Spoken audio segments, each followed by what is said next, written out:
whoa, Jesus God, there's so much going on in this fucking season of the show. It's honestly, this is a big one. This is absolutely huge. It's so weird. I was thinking about it the other day because I've watched the whole fucking thing now again. You know, well, just could not stop, couldn't leave it alone. I could not wait to watch the whole thing again. It really got me this time. I don't know why it didn't quite do it in the same way previously, but this time really hit hard, and it just swept me along, man. It just, there are a few like little bumps along the way, there's a few hitches, but they're so incidental compared to the poetry that this show actually achieves by its end. Destroyed. I will try very, very hard not to talk about what's going on later on. You know, we jump about a bit anyway, and that's absolutely fine. I think it's essential, isn't it? Because once you've got that, I think we mentioned this in the first podcast, but once you understand the poetry of the show, once you understand all the recurrent symbolism, the mirroring that occurs between the characters, the Shakespearean and mythological references that are just throughout the entire damn thing, you can't help but refer to the show as a whole, right? Yeah. I think that's right. Yeah, it's just inevitable. Also, you've got me. I've started watching the Reaper reviews now. It's delightful, isn't it? It's great fun. How good is that? Yeah, it's enormous fun, and it's really revealing as well. I mean, about the internal mechanisms of the show, obviously, because you get a view. You get a view of the insides and the stuff that's happening behind the scenes. I would certainly recommend at least watching the very first episode, because that tells you so much about how this show came to be and almost didn't come to be, right? Yeah. No, that's right, and I think it's nice to see. I mean, it's interesting because the show it's two actors, right? It's Thea Rossi and Kim Coates who play Juice and Tig on the show. I love them both, but my particular bias, I love Kim. Yeah, I do. I don't know what it is about that guy, but it's like you were saying last time, Kit, about Tig, being so adorable. It's Kim. And that's Kim. Yeah, it is Kim Coates, because Tig is not adorable. Tig is a monster, and yet, I think you're right. I think a big part of it is Kim Coates and that eternal twinkle he has. There is something. I don't know. He has got I can see why he became an actor.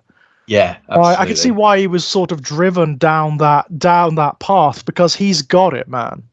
But the interesting thing about him as well is that I discovered from that show, he is actually a biker. He was a biker before he did the show. Like he's a lifetime biker. Yeah. That is interesting. I mean, the one thing that really got me watching, certainly the pilot episode that they were talking about, was the fact that the pilot isn't the pilot. There was like this entire other pilot before the original show aired. Yep. That was filmed, it was shot, it was almost ready to go, and it was very, very, very different, right, from what we actually got. The casting alone, right? I mean, it didn't have... so Clay and Jax. Yeah. Clay and Jax were not the actors that they turned out to be. I mean, I can't even, to be honest, particularly Clay. I cannot see anyone in that role but Ron Perlman. Trying to imagine this show without Perlman is a big ask. He feels like... I mean, the only character and actor that's more irreplaceable is Katie Sagal as Gemma, right? Yeah, right.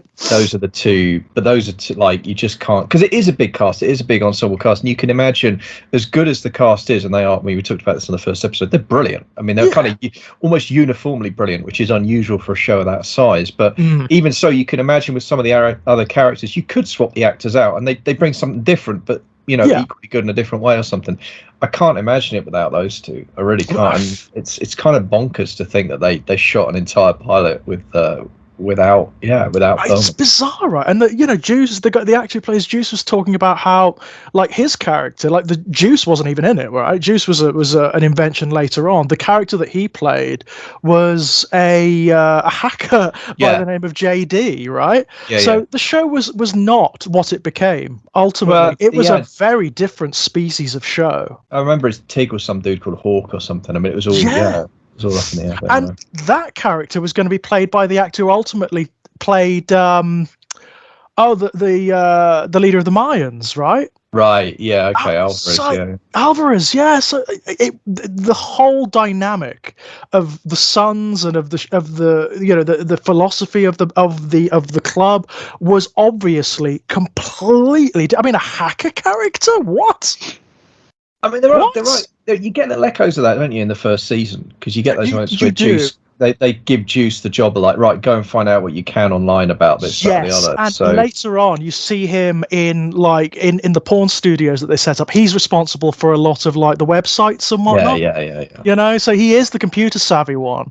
There are little echoes, particularly in season 1. There are echoes of that original pilot. So like last time we all talked about that almost iconic Juice scene where, in season 1 where he just takes the pills that Tig offers him. He just takes them without any question, right? Of course, we interpreted that as Juice just being, being a bit naive and just like not understanding what he was doing. Actually, that was a holdover from his character before. Because his character before was a complete speed freak, right? He was just like always hopped up on something, and they didn't really know where the characters were quite going at that point. No, that's right. Fascinating. I mean, just the seeing the nature of the way the show evolves, the processes of its growth, is completely fascinating. Yeah, and it's worth checking out as well because it is an actor's POV, and they talk a lot about acting, which I find fascinating anyway. But they do also give an insight into the writing. One of the things they talk about is how, the stuff you've talked about, but also how certain characters got developed and were clearly being set up for longer arcs. Yeah. But then, because of the nature of how TV acting goes, they got other jobs and then they get written out. So, I mean, a half sack. Originally was clearly being built to exist over all of the seasons. One of my favorite revelations, Steve, you're going to like this. Did you know that originally Opie was going to die at the end of the first season? The plan was to kill Opie because the actor only signed on for 1 season. And I think in the first season he is a guest. I think he's part of the guest cast. He's not in the main credits, the opening as a regular member of the cast. And what happened over the season was the chemistry between him and Charlie Hunnam, between him and Jax became so strong that the writers kind of sat him down and said, look, if you want to stick around, we think we can make this work over a longer arc. So then they switched to killing Donna instead. Now, how strange is that to think about when you think about how absolutely pivotal the death of Donna is and how pivotal Opie is in the entire season, and yet originally he was going to die at the end of the first season. God almighty. I mean, it's hard to imagine what shape the latter seasons would have taken. Yeah, it's wild to think about. And what part would Half-Sack have played? Because at the end of this, obviously, we're on to season 2 now. Half-Sack's death at the end of this season. Yeah, which is profound, right? It's a really hugely dramatic moment. Yeah, it's horrible, that moment. It really, really is one of the more... in fact, a lot of... This season is where it ramps up, isn't it? Yeah. I mean, from episode 1, right? Episode 1, you've got some. I mean, to be fair, in season 1 there's some horrific stuff too, but in season 2 there's some very. Not only is the horrible stuff much more frequent, but it's much more sort of emotionally graphic as well. Yeah, and I think that's a really good place to start if we're going to be talking about season 2, because I think season 2. Episode 1 really throws down the gauntlet, doesn't it? Yeah, it does. I mean, it's a tricky one, isn't it? I mean, I'd argue this is probably one of the it must have been one of the most difficult episodes of the entire show to write and to get right, because you think about the ending of season 1, they've set up this enormous schism within the club. So Jax knows, right? Jax knows that Clay organized the death of Opie and he accidentally killed Donna. Yeah. There is it's one of those cliff edges that is, as from a writing perspective, really hard to pull back from. Well, I think what I find interesting about it is this time out, it's been a very long time since I watched the first couple of seasons, and I was surprised by how much further forward they moved the ball right at the beginning of season 2. So what I mean by that is I was expecting at the start of season 2 for it to be most of the season to be effectively a shadow war. Yeah. Where, because the interesting thing is not just that Jax knows, but that Perlman denies it, right? Yeah. That's the thing that's fascinating about, and we talked about that at the end of the last episode, right? How Clay just will not admit to it.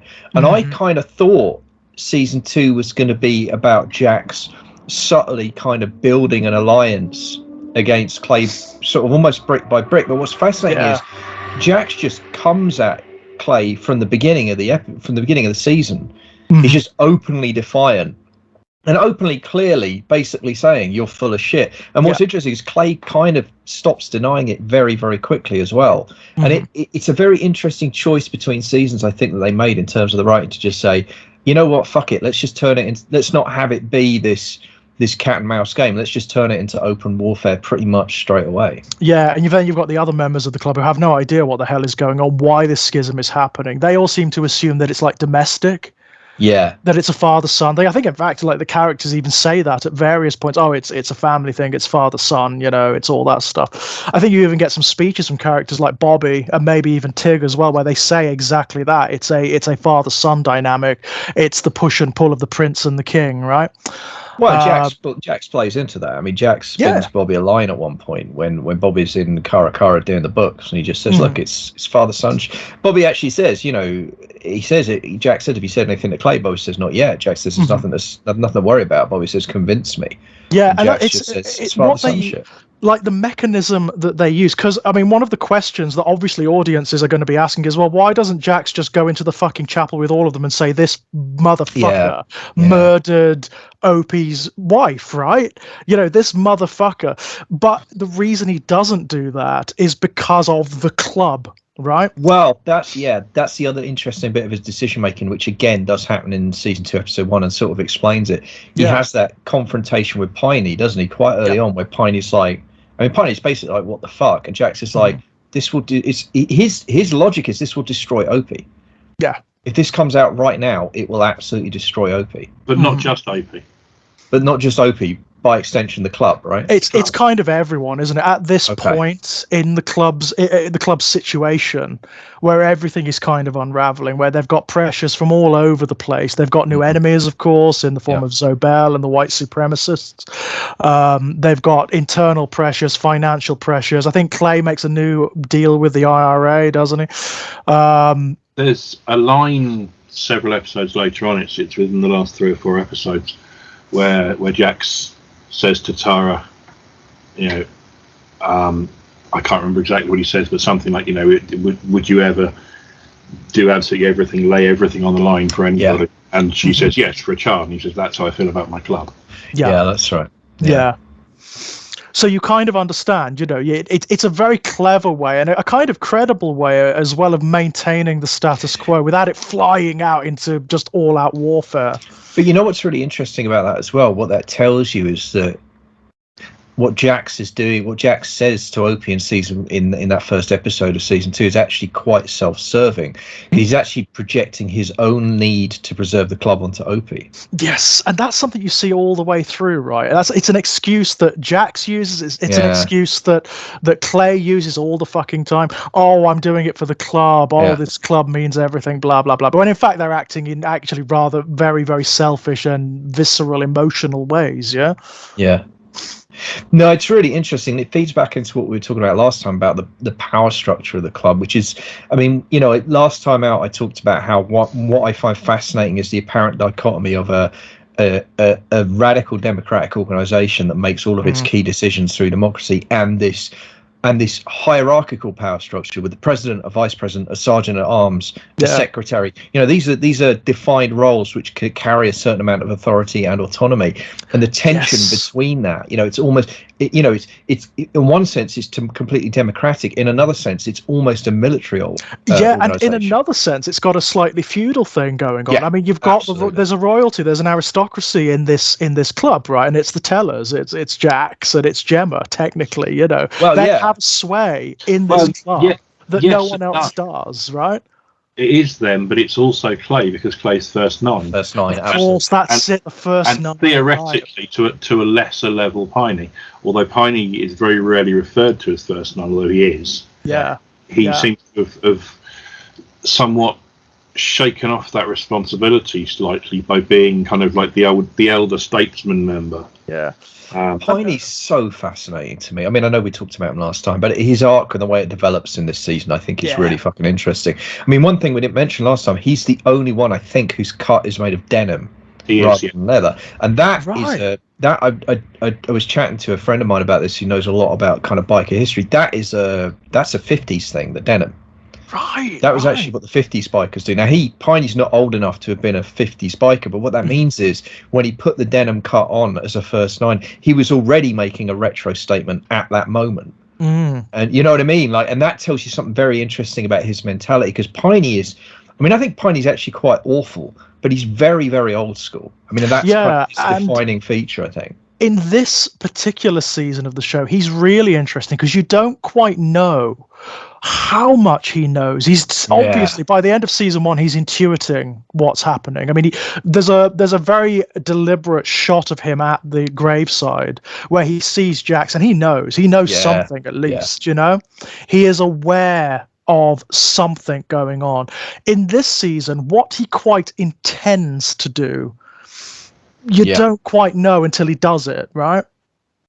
Well, I also think, I mean, you were talking about how he's like almost the elder statesman. I mean, we talked in the first season about how much the club tolerates. I mean, the fact that he's on a trike, you know, there's something not quite right about that. The thing in this season that really hit me is, you know, the shit really starts going down with the club mid-season, and Piney just takes himself off to the cabin to drink for days. For days, and they tolerate it. Yeah, like, it's just accepted, isn't it, right? This is like, you know, the club's about to go onto a war footing. Nobody knows who to trust. They're up against an enemy they don't really understand yet. It's really powerful. And the fact that Piney, it's not just the fact that he fucks off for whatever, to drink for like a week or something, to drink the kids, but that's just what Piney does. That's what happens, right? They even, it's one of those wonderful things that, again, we talked about last episode, that the show does, where it refuses to explain itself. It just assumes the audience will understand what's going on. Also, Piney's at the cabin. It doesn't tell you like the history of that. It doesn't tell you why he does that. No, that's what he does from the actors, right? That so once every couple of years, or once every year, once every 6 months, Piney just fucking does this. Do you know what I mean? Like, this is what happens. And as the show builds up, we'll see him do it more and more and more and more, to the point whereby we accept it. You know, the audience accept that. It's Piney in the cabin. That's what he does. And it plays in, obviously, to the end of his storyline. Of course, doesn't it? Bloody just, Jesus Christ. Well, I mean, you know, I can't remember any of this. I've got all this to read. Oh my God! Right, okay, right. Honest to God, I remember the last episode very, very clearly, or pretty clearly, and I remember Opie, and that's it. Clay. I remember Clay, but that's about it. So I mean, no spoilers, obviously. Yeah. No spoilers, but it doesn't end well. It doesn't. hang on, wait a minute. Let me just clarify something. Does it end well for anybody? It does not end well for anybody. Not for anybody. Okay. Well, no, that's not true. It ends well for Tig. Tig, yeah. Okay. I was going to say it does end well for some people. Tig, yeah. Tig and Chibs, to be fair. Chibs is all right. Yeah, I mean, Chibs is in a very difficult position by the end, and like, oh my God, the emotion of that character by the end. But yes, he's kind of in a good place by the end. But Jesus God, ends well for the crows. Yeah, okay. It's well scattered around, you know. That's a good subs. Fair enough. Oh my God. Oh. You know, I'm trying not to, because as I said, I watched the whole thing, and the ending's still very resonant emotionally. Rattling around in you, isn't it? Yeah. I was done, devastated, absolutely. I was there. I was with it, man. And when we come to it, I don't know. You might get tears on the podcast. I don't know. We'll see. Yeah. So going back to season 2 then, so we talked a bit about Piney there, and obviously I want to come back to him when we get to the end, but I think it's long overdue that we talk about the other half, if you like, of season 2, which is the villains. Oh my God, wow. Because holy shit, these are some next level bad guys, aren't they? The best and the worst villains of the entire run in this season. I mean, Zobel is great, isn't he? Zobel and Weston are absolutely the best of them.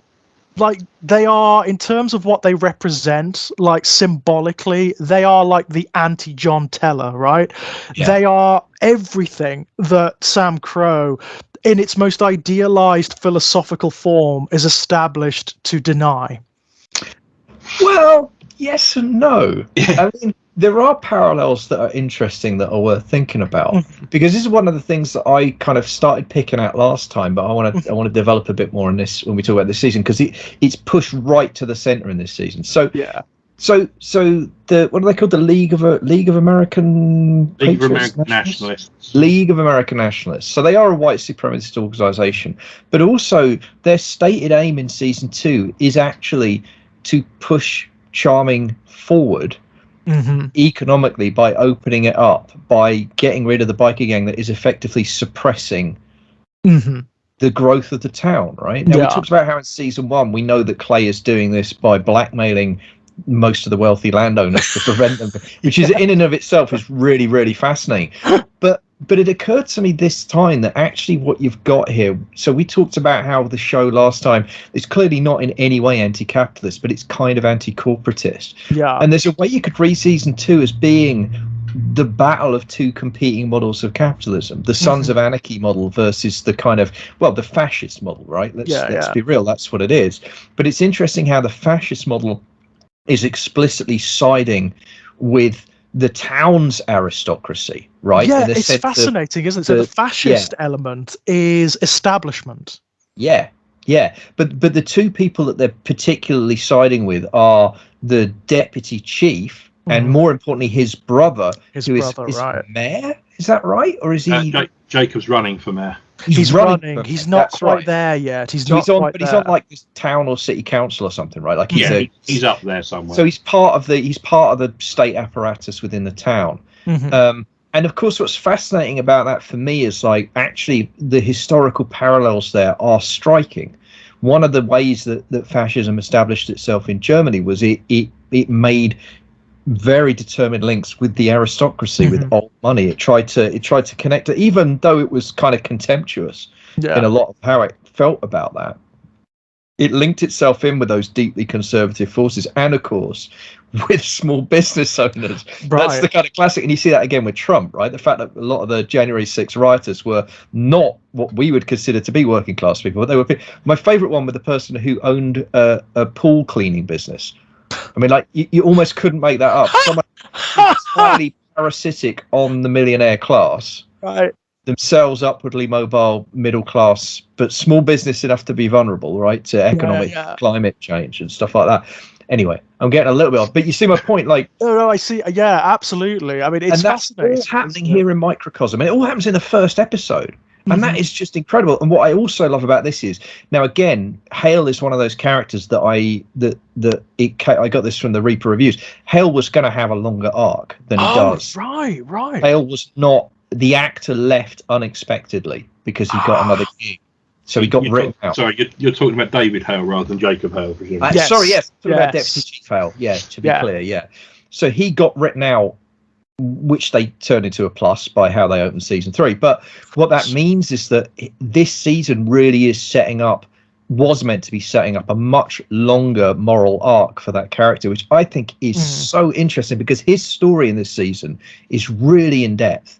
Oh, isn't it just? I mean, this is where you start to see the dissolution of the Boy Scout, isn't it? He starts to really...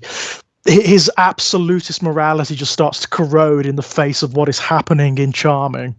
Well, the season delights in flinging him on the horns of a different moral dilemma almost every week. Yeah. And just watching him squirm because he can't get out of it because the whole thing's compromised. Yeah.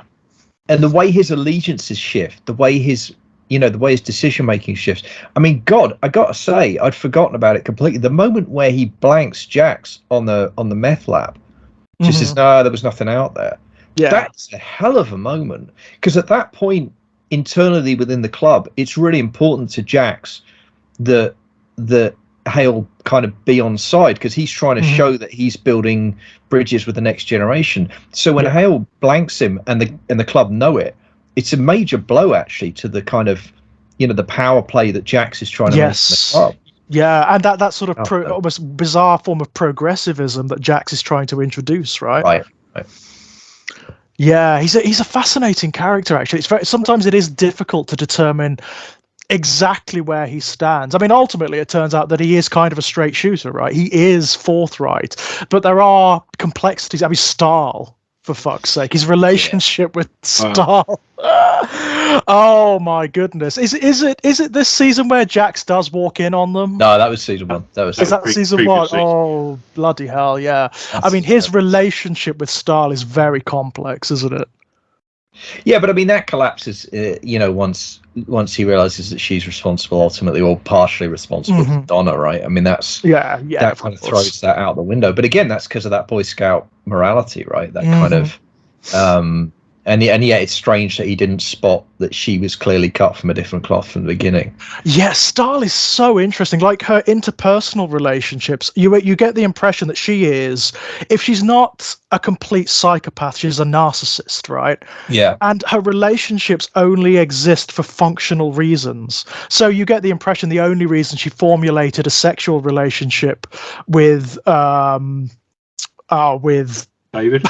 Yes, with what's his face, the sheriff, whose name has just gone from me, is because it gave her an ally, right? Yeah, that's the only reason. Yeah, and I think she fancied him. I mean, I think what I mean. It was just, and it was kind of, it was mutually pleasurable for as long as it was. But yeah, I mean, Stahl's interesting in this season because she's almost a kind of, neutral's the wrong word, but she's an odd kind of antagonist throughout the season, in that she's not primarily targeting the Sons for most of it. She's after the IRA, and she's actually quite happy to let the Sons slide for most of it. And yet, of course, in the final episode, she suddenly leaps back to like Public Enemy #1 on the club shit list, right? Oh my goodness, yeah. With the way she frames. I mean, it's so calculating. It's so cold as well. And I really love the way Gemma reacts to it as well, which is with admiration. Yeah, so great. It's like, yeah. So well played. Yeah, and it is, isn't it? I mean, it's subtle, it's slight. And of course, we'll see that all the way through. Whenever she is in that kind of situation, she immediately does what is the most apposite thing for her position, right? Yeah. And that's it. Yeah, I mean, I don't think there's any question that Stahl's an absolute psychopath.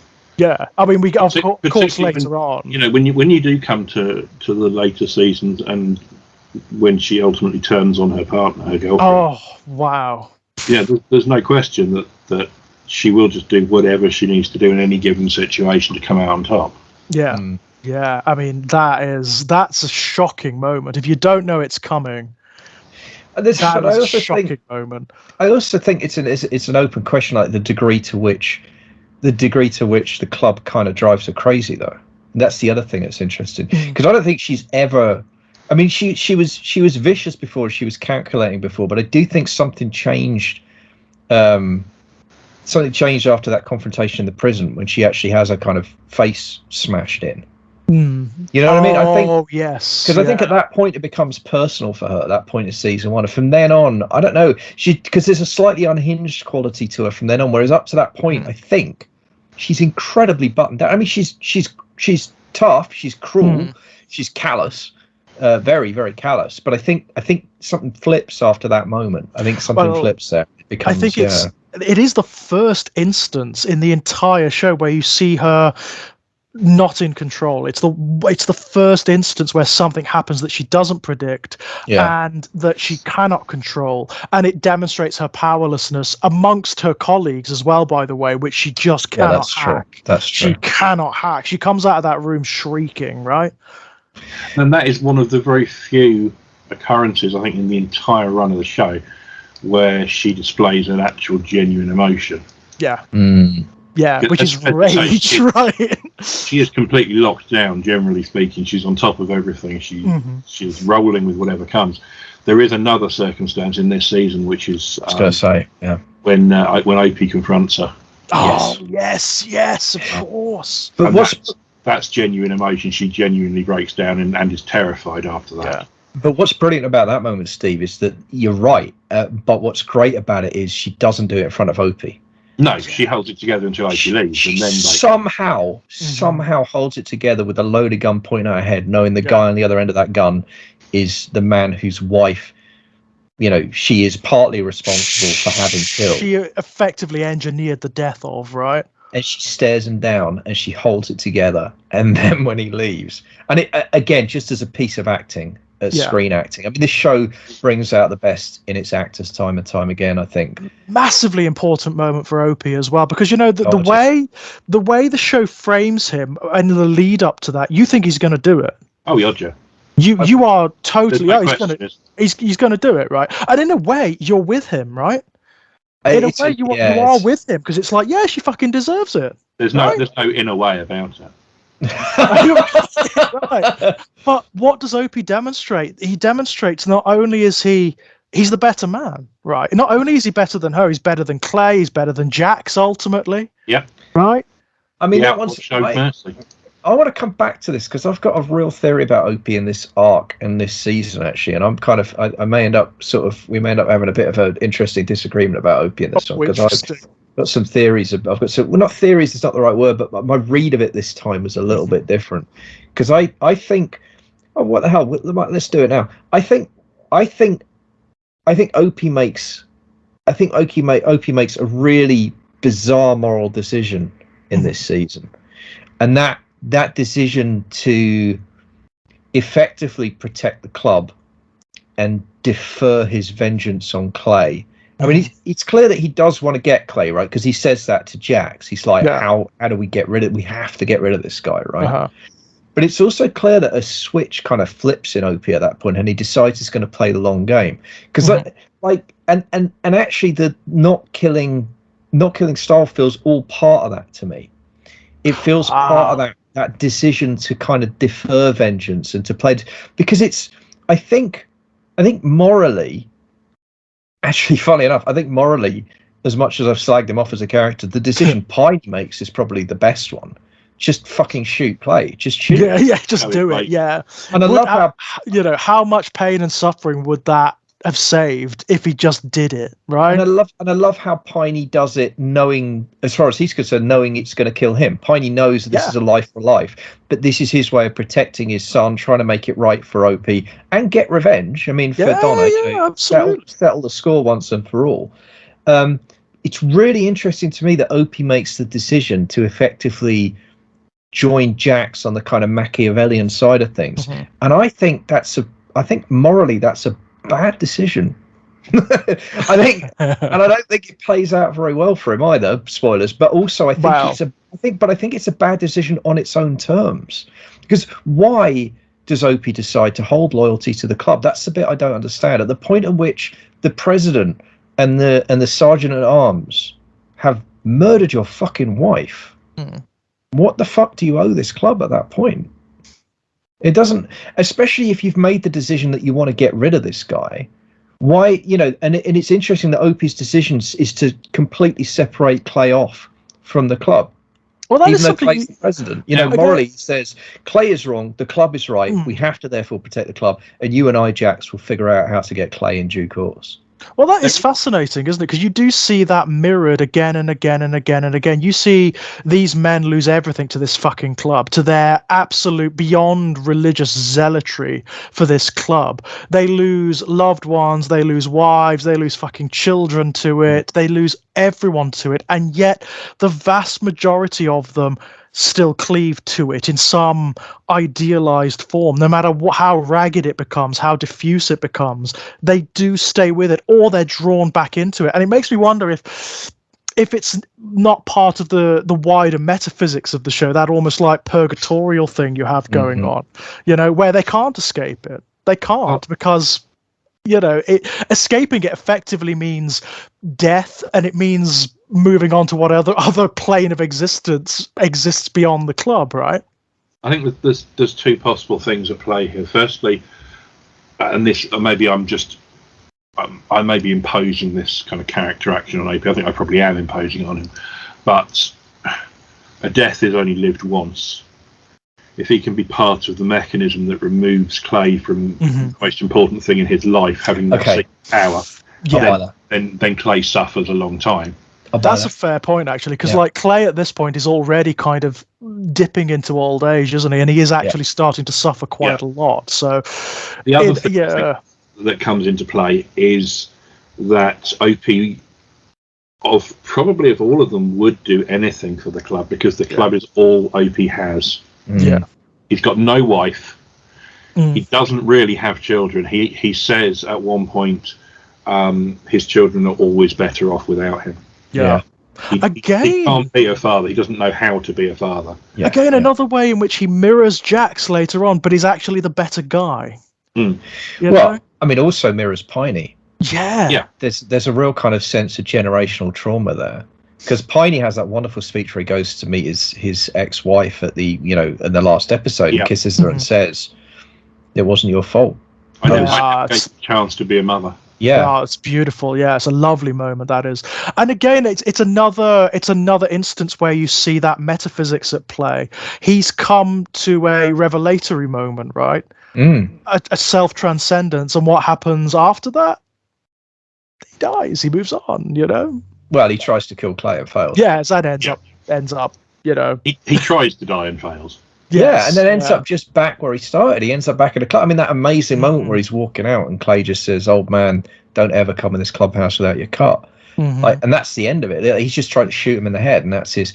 I'll tell you what, that's the other thing I wanted to get to. There's this incredible moment. So this for me is like the moral pivot point of the whole season, because what's clever about the writing here is it's built us to expect that the moment that OP has that moment of revelation and finds out, that's going to be the hand grenade that blows the club apart. Yes, that's what you would think would be like the ending episode, wouldn't you? That's where it's going to go nuts, right? Well, and this mirrors something they did in season 1. So we're talking about the villain from season 1 whose name escapes me, but it's the guy from the Shield. It's Agent. Agent Cone. Yeah, Agent Cone. Yeah. So here's the thing about Cone, though. You would expect the episode where Cone finally assaults Tara and gets shot in the chest would be the season finale.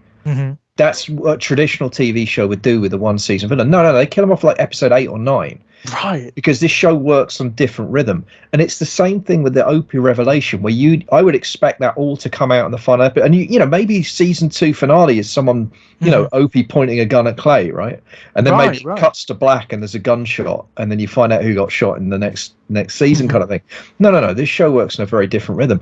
But the weird thing is, and this is mirrored in the thing we haven't talked about yet, which is what happens to Gemma in this season. But when the hand grenade goes off, instead of it destroying the club, it pulls it together. Yeah. Because OP sits there and says, right, this is what happened. No one ever fucking hears about this. This stays at this table, around this table, the people who know now, and nobody else ever knows. Right?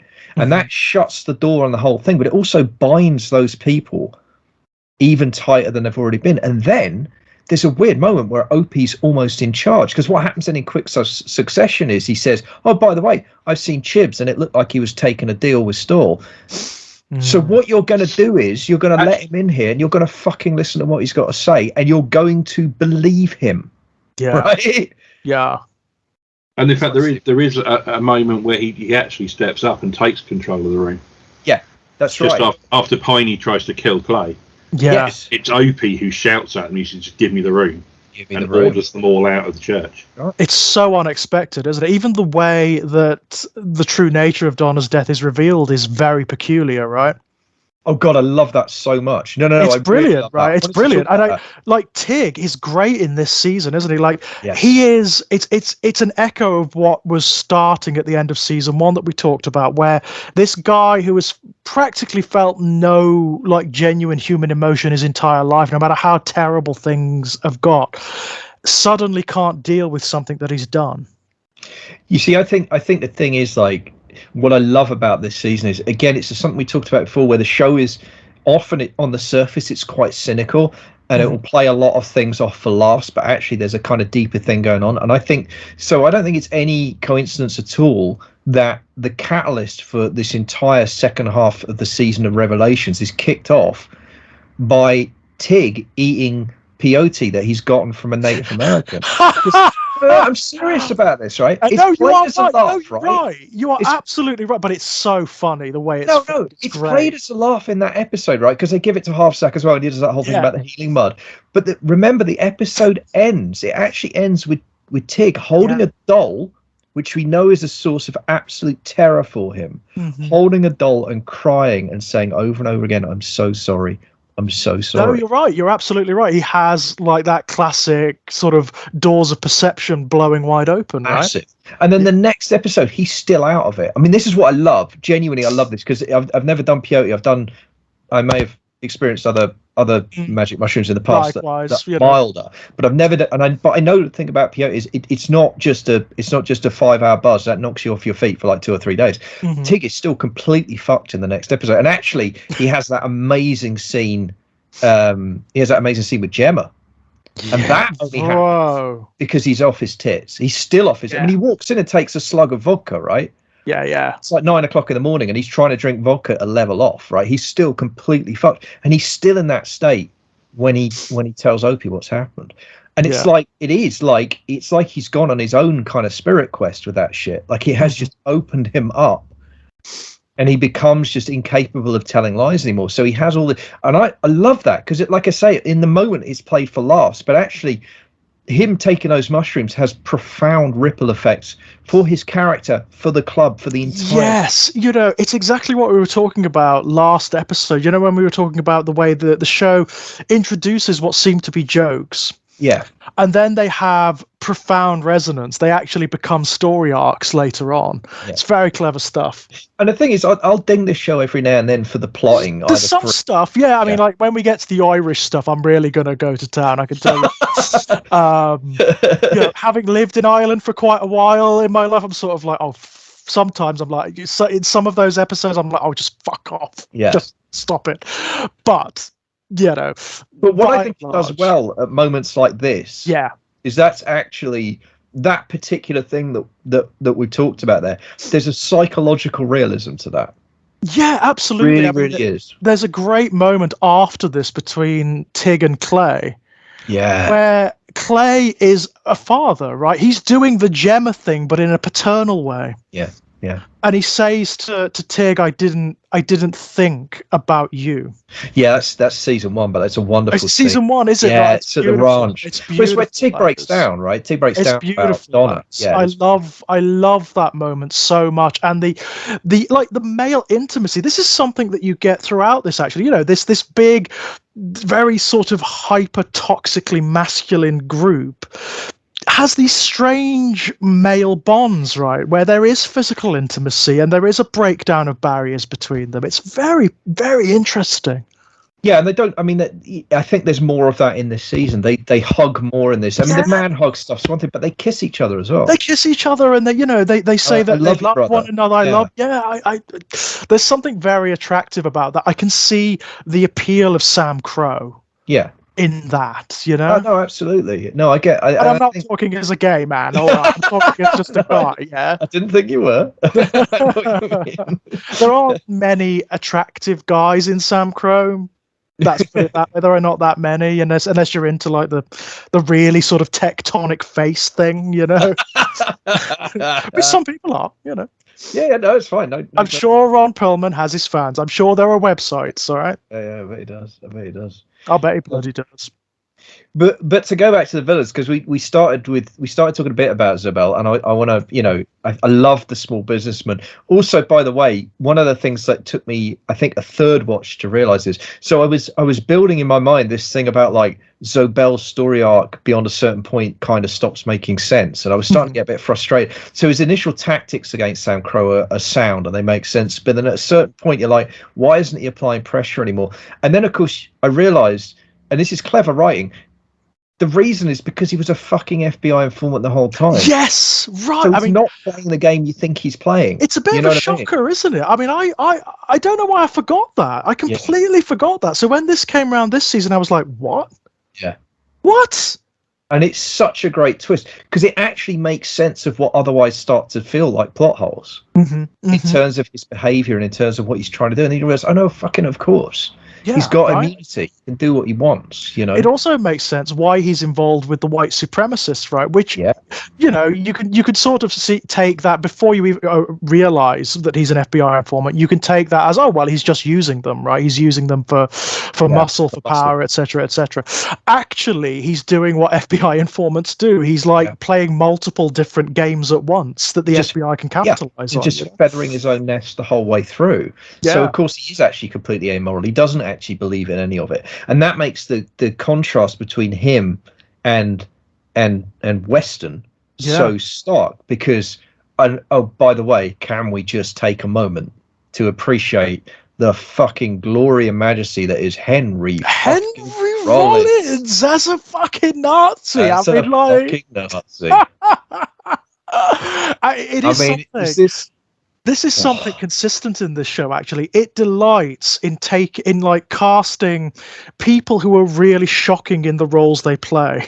Yeah. When it comes to its guest cast. Yeah. Marilyn Manson. Anyone? Of course. Later on, of course. I'll have some things to say about that when we get there, but well, I mean, context just flowers, doesn't it? Context abounds, right? I mean, that's just we'll get there when we get there. But let's stick with Rollins for now, because that's where we are, season 2. And holy fucking shit, how good is this? He's superb, isn't he? I mean, like, he's believable. He's such. I mean, he's hateful. You know, he's a hateful son of a bitch. Obviously, really wonderfully played. And he's one of those villains who comes along. In a lot of shows like this, you often have to introduce a character like this because, of course, almost everyone in Sam Crow is so compromised in many and varied ways. You need someone with this kind of hateful purity.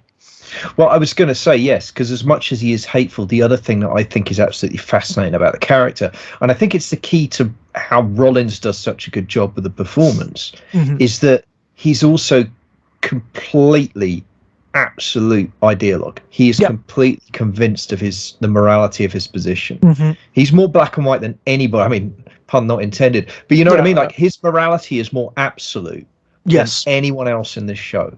It genuinely is. And of course, it makes him a very interesting contrast to Zobel, who has nothing underneath, right? Pure weasel, 100% weasel, self-interests. That is exactly the word that I was thinking. Yeah. And again, fucking fantastic performance, right? Yes, right. I mean, it's the level of control that he demonstrates in the face of some really quite hideous situations. Yeah. And you only see it start to crack sort of towards the end. The very last of it. Well, let's go back to episode 1, season 2, episode 1, the first confrontation, because it happens in the first episode. It's Bobby's release party, right? They're having a massive party to celebrate that Bobby's out. And Zobel crashes the party. Yeah. And he turns up with Rollins, and they have this incredible standoff where you've got Clay and Tig and the rest of the gang behind them, and so Bell and Weston and the cigars. And how fucking cool does Adam Arkin play that as Zobel? He is so fucking smooth. Yeah, he's so in control of that scene, and I love it because it's a fucking macho off between him and Clay and the two actors, you know, and it's like... Yeah, totally different energies, right? Totally different, and yet somehow similarly matched. But I love it, because neither of them give an inch, and they're sizing each other up the whole fucking time. But you do get just this slight feeling that Clay is just a little bit on the back foot, and it's because Zobel knows more about him, right? Zobel's all in there saying, you need to stop selling guns to Cully, you need to stop selling guns to the Mayans and the Niners, you need to just, stay out of the gun trade, basically. Yeah. And of course, Clay has to present a front at that point, and he does front him off. But I love how there's just this ever slight, I don't know if it's in the body language, in the eyes, but you can tell Clay is he's just a bit perturbed. He's like, who the fuck is this guy to come up here with that level of confidence? Because this is a guy, of course, who is operating on a completely different level, of course. He has an infrastructure behind him that is much more profound. Yeah, and as we discover, like 10 episodes later, he's got fucking FBI protection. He's got the FBI behind him. Completely untouchable. That's why he's standing there with all that confidence. Like, beyond untouchable, right? He cannot be arrested. He just cannot be detained at all.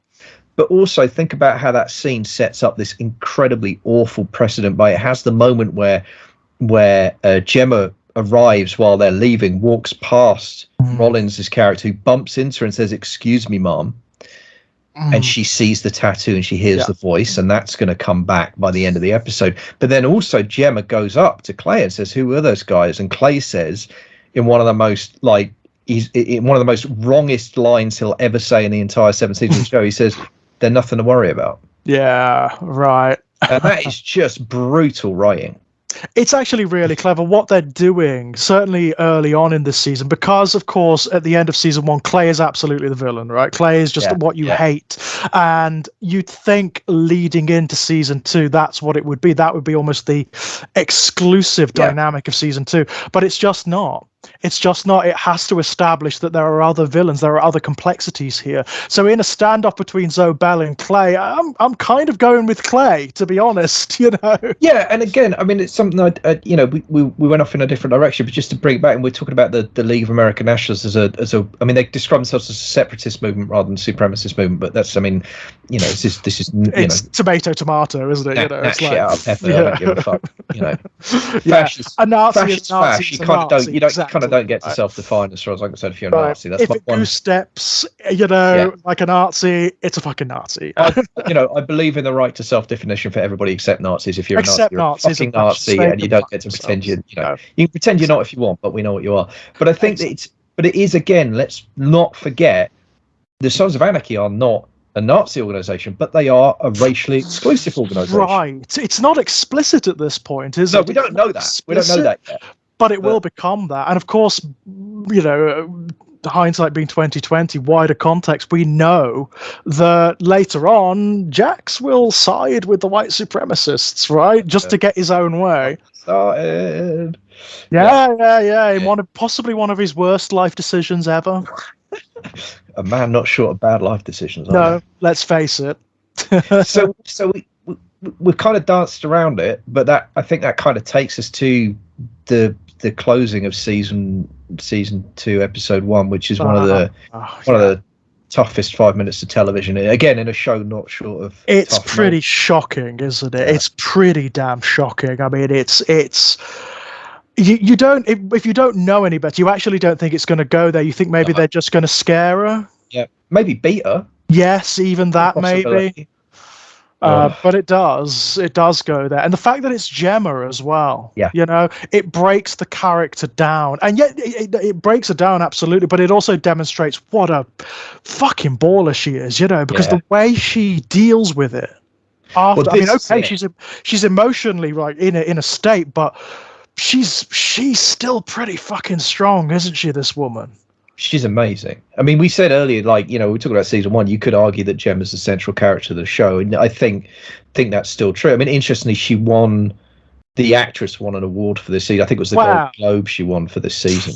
Well, yeah. And, I mean, come on. It's so complex, isn't it? Because a part of you still wants to regard her as a villain in the piece, as an antagonist. Yeah. And yet you are so with her throughout most of this season. Look, it's a cliche, but in this particular case, it happens to be true. Irrespective of how bad someone is, nobody deserves that. I don't think it's any more complicated than that. And that's true. No, it's true. And also, it does this wonderful thing of complexifying her relationship with Tara.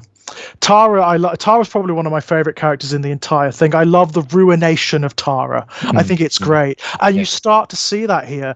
It's the sympathy that she feels for Gemma that brings her deeper and deeper and deeper into this situation, right? Yeah. And, as good as her motivations are, as empathetic as they are, and laudable as they are, boy, I mean, knowing what we know about what happens to Tara, it's like, maybe you should have just, This is Tara's first forkful of soil from her own grave. Yeah, right. Exactly that. That's a great way of putting it. That is exactly it. Yeah. She's dancing with her own killer, right? We know that. Yeah. Yeah, and yet, I mean, what I love is that it really feels, one of the things that's happening in this season is as Tara is protecting Gemma and nurturing Gemma through this incredible trauma. And I love that. I love that Tara makes that decision straight away, snap judgment, to just be like, and there's never any question that she's gonna go against that she's gonna tell a living soul, like, and that's the Doctor instinct. It's patient-client confidentiality, but it's also tells you something I think really fundamental about Tara's character. That you as the viewer, me as the viewer watching, I'm like, yeah, Tara's never ever. I mean, you could torture her and she would never tell you. Like, this is she would hold that secret no matter what. There's some lovely moments as well. Some lovely moments, little moments where she touches Gemma's shoulder and Gemma grabs her hand and stuff like that. It's just wonderful, because these two have been at loggerheads quite a lot at this point, and you never really knew like where their relationship is going to go. It's always up and down. This is probably as consistent as it gets. Well, it pulls them together, and what ends up happening is that throughout the rest of the season, as Gemma gradually recovers, she ends up at the same time. So the kind of the flip side of it is, so you've got Tara nurturing, protecting, helping Gemma to heal, and that happens. But the flip side of it is that Gemma's way of paying that back, in her mind, in a good way, I'm sure, is about training Tara to be an old lady. It's making her into Gemma too, exactly. That's what it is. And Tara kind of goes with it. Oh, Tara totally goes with it. Tara grows into it. It's that one of the joys of this season is watching. It's a dark kind of joy, because I know where it's going, but in this season it's fun, I think. Watching Tara become an old lady, watching Tara understand, hey, it's not all a downside. I can I could shoot up that girl that's been flirting with my boyfriend. I can shoot up her car. And no one's going to do anything about it. By the end of the season, it's like, I don't have to put up with the shit from this snotty administrator. I'm just going to beat the shit out of her and tell her if she says anything, I know where her kids go to school. I mean, fucking hell, man. That's pure Gemma, that moment. Yeah, it so is. And it's really dark. It is one of my favorite character arcs in the entire show. She goes through so many transformations, Tara does. Yeah. No, I agree, and I just think, and again, I come back to the actress. I mean, she was in a show called Billions after this, and she's fantastic in that as well. But I love her in this so much. Yeah, she's one of the pivotal. Obviously, she's one of the pivotal characters in a wider sense as well. She's like one of the fulcrums on which the entire story turns, right? And certainly Jax's arc, But as a character in and of herself, not just as a cipher for what's going on in the club, she's just so interesting, and there's so much going on emotionally there. Again, where you don't really know which way she's going to turn in later seasons. What is she going to do as things get worse and worse and worse, and you keep getting the old platitudes from Jax. Oh, it settles down. Oh, it gets from Gemma as well. Oh, it gets and it never gets fucking better, does it? Yeah, well, she gets that in this season, doesn't she? She says, it's always like this, and Gemma says, no, you've come back to him at a bad time. Yeah. Right. It's all bad times, isn't it? It's all bad. It's going to settle down shortly, love. You'll be fine. Isn't that just before that most of the gang gets slung in jail that she says that? Yeah, literally. Yeah, that's about it. Yeah. Yeah, literally just before. Because I want to talk about that prison episode before we finish, because I think that's incredible. I think it's a brilliant kind of episode in the middle of the season in its own right, almost a bottle episode. But also, it's fascinating for me how much of what happens in that episode ends up being foreshadowing and mirroring for what's going to happen in later seasons. I think it's really interesting, little microcosm episode there. But to go back to Gemma and Tara for a second, and the early thing, the assault on Gemma that happens in the first episode, because the other character who begins their dance with death for real in this season as a direct result is Unser, right? Of course, because this is where Unser's clearly long-held feelings for Gemma, and again, I know that becomes explicit later, but it's kind of obvious here. The lengths he goes to in the first two episodes, especially episode 2, I guess, to protect Gemma, faking the car accident, lying to the club. I mean, my God, the dedication this man has. devotion, isn't it? Yeah, This it is. utter, and it's consistent, isn't it? I mean, this is you're right. It is foreshadowing of what's ultimately. It's not the cancer that's going to kill him, right? No, that's right. It's loving Gemma. Yeah. Loving Gemma kills everyone, right? Well, and and Gemma loves the club, so where does that leave you? You know what I mean? Like, or what is it that Gemma says to Tara? You love the man, you learn to love the club. Yeah, that's what she says. Was there ever a love so poisonous as Gemma Telemorris? Jesus Christ! Wow. She's a tough one, all right. There is a lovely scene. I mean, it's probably my favorite scene in the entirety of season 2, actually, and it's where it had me in bits this time, right? It really did. It's where she sits down with Clay and with Tara and with Jax, and she explicitly invites Tara to the table, because at this point, and she is sincere. That is the thing, Gemma's not the thing with Gemma is she's not like Clay, who is never sincere about fucking anything except when he's being hateful. She is sincere when she invites Tara to the table. She is part of the family now. She has proven herself. She is part of this family, and she tells them what happened. It is an amazing sequence, and you get the emotional reactions of everyone. So here's the thing. Yes, it's a brilliantly acted scene. It's an amazing moment. It's one of the most powerful moments in a season, not short of powerful emotional moments. It is also, however, unquestionably, Gemma's greatest manipulative. Yes. Moment. It is so calculated. Yeah, absolutely. Because she realizes this is the last card. This is the only thing that's going to keep Jax in the club. Because Jax has just passed. He's just had the vote to go nomad at that point. That's right. He's removed his patches. He's ready to go. And he meets Tara outside, and she's like, "Let's just take off. I've got." Yeah. She's actually. I think she's been suspended, but she's pretending she's on holiday. So she's like, "Yeah, that's right." And she just says, "Let's take off." And you can see it. Like there's that moment there where there's an opportunity, and that is the one thing Gemma cannot allow. So Gemma is quite prepared to at that point.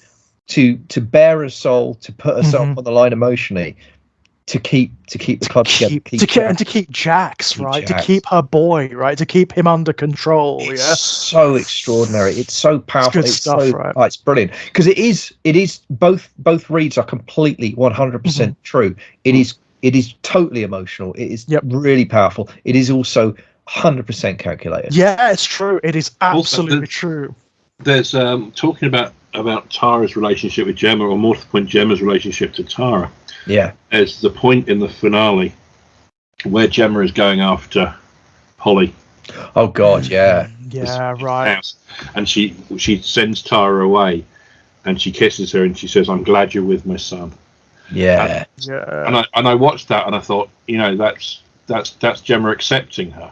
Yeah. Yeah. And it is, but I also think, and this has only just come to me now as part of our discussion, yes, that's Gemma saying, "You're part of the family, and I'm glad that you're with him because I've accepted you." But also, that's Gemma saying, "I'm glad it's you because you're becoming me."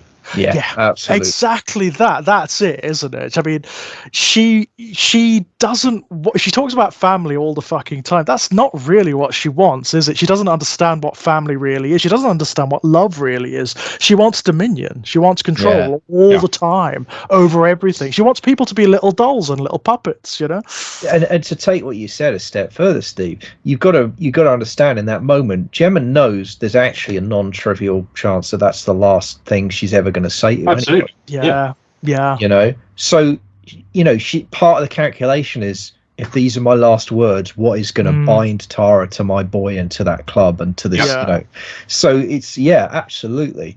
It's a hell of a moment. I mean, the other thing that's interesting about Gemma's arc this season is how she becomes increasingly religious, right? She becomes increasingly, so she's very sniffy about religion in season 1. She makes, I think the kind of archetypal Gemma joke in season 1 is Jesus is just the guy who cuts my lawn, right? She's proper like, fuck all that.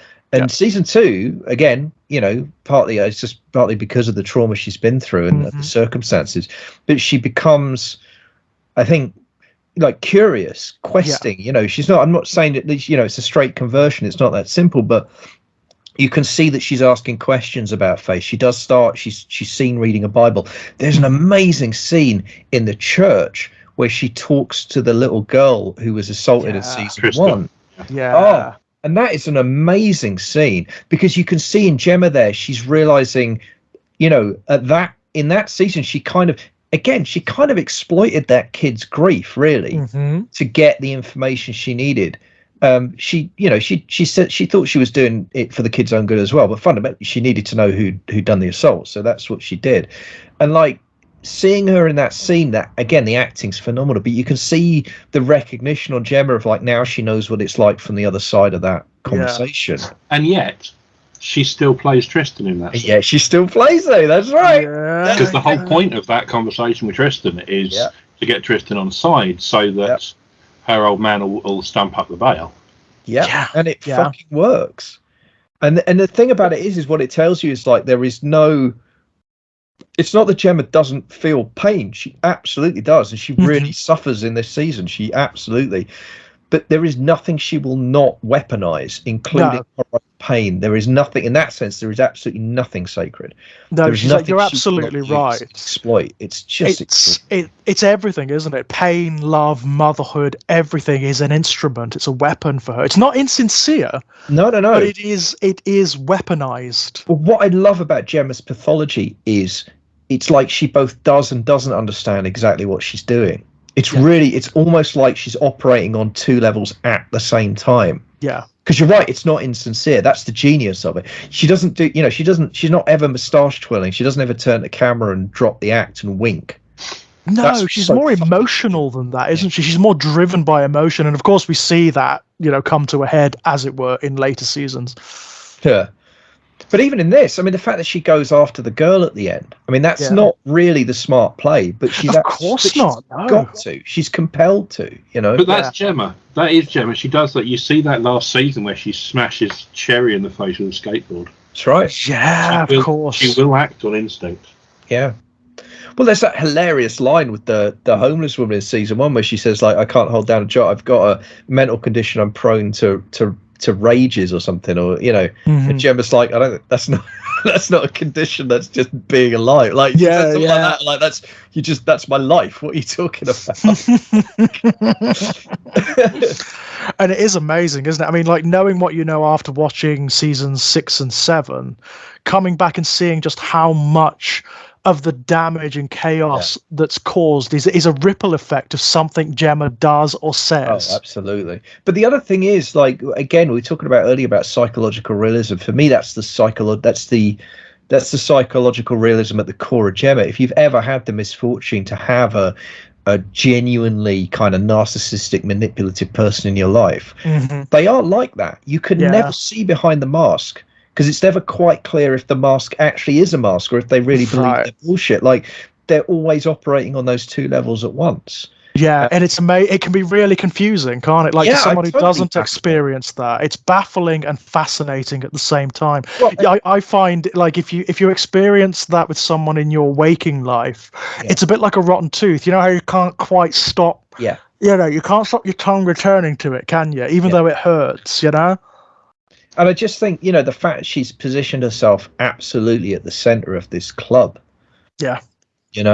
And it's just, and she's the heart of the club, really. Yeah, the diseased heart and of it's the just club. Unfortunately what she's pumping around the system is pure fucking poison. It is pure poison. In that regard, I mean, there is I don't know whether it's deliberate, whether it is actually almost like a metaphor, but like Unser's cancer and her, right? They're kind of synonymous, aren't they? Yeah.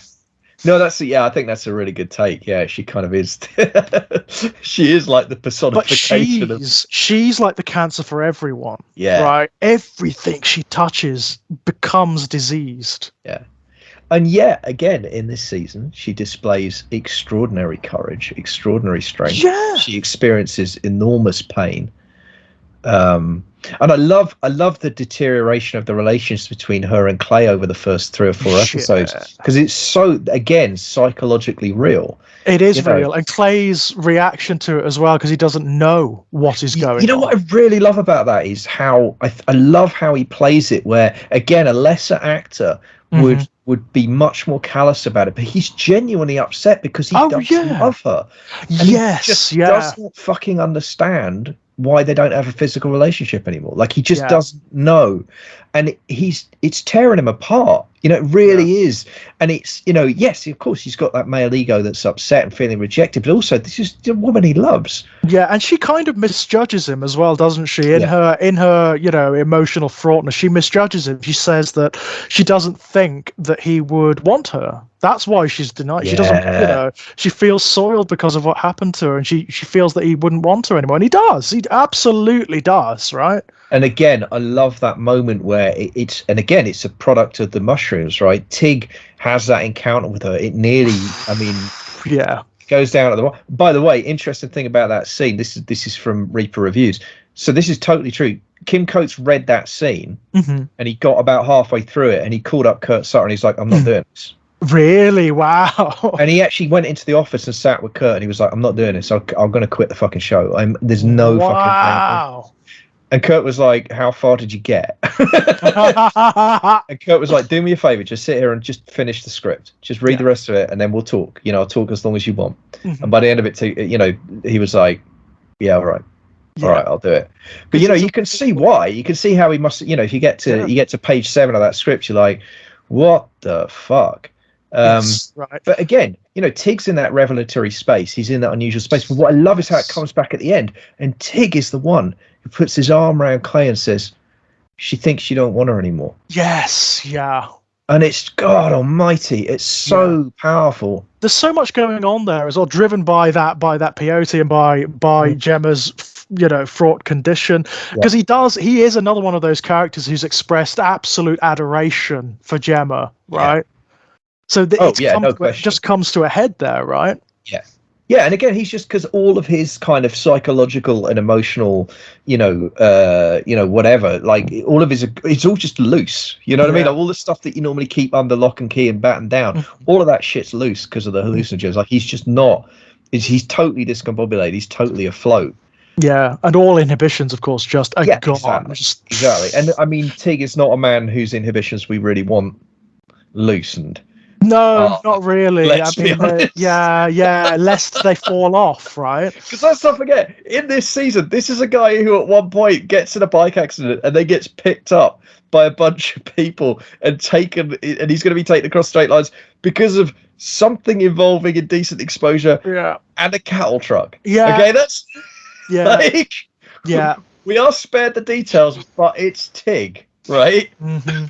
Like, you know, I think we all know what happened there, and that spawns an entire episode of like run around bullshit, right? Because the boys have to go rescue him. And the brilliant confrontation with Clay, where Clay's like, "Fuck this, we're finishing the gun run," and Jack's like, "No, we're not. We're getting Tig back," you know. Right. And it's Piney who drives the fucking. He drives the what is it? The it's like a tow truck. The tow truck, yeah, and he drives it through the fucking hotel to rescue. Oh god, it's so good, so good. Oh yeah, I mean, like, again, knowing what happens to Tig later on, you know, much later on, and the resolution of all this stuff. Again, it's a joke that becomes a story. Yeah. Happens all the way through, you know, and it actually becomes the end of Tig's story, right? The oddly fairy tale conclusion of Tig's story. Tig. Yeah, absolutely. Well, there's a throwaway gag in season 1 where, you know, they're talking about fatherhood, and Opie says to Tig, "You got 2 kids, right?" "Yeah, Dawn and Fawn."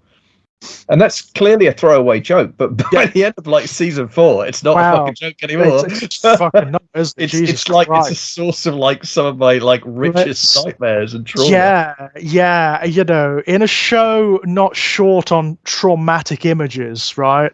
We'll get them when we get there. But, you know, we're going to have to start slapping warning labels, you know. We really are. Content warnings. In fact, this season contains a lot. Yeah, it's pretty rough. It's pretty rough. I mean, so this conversation has been, what are we, like an hour or so in now, aren't we? Yeah. And it's all been pretty positive, I think, so far, isn't it? Because this is a great season. It is a good season. It is. It may be the strongest season for my money. I don't know.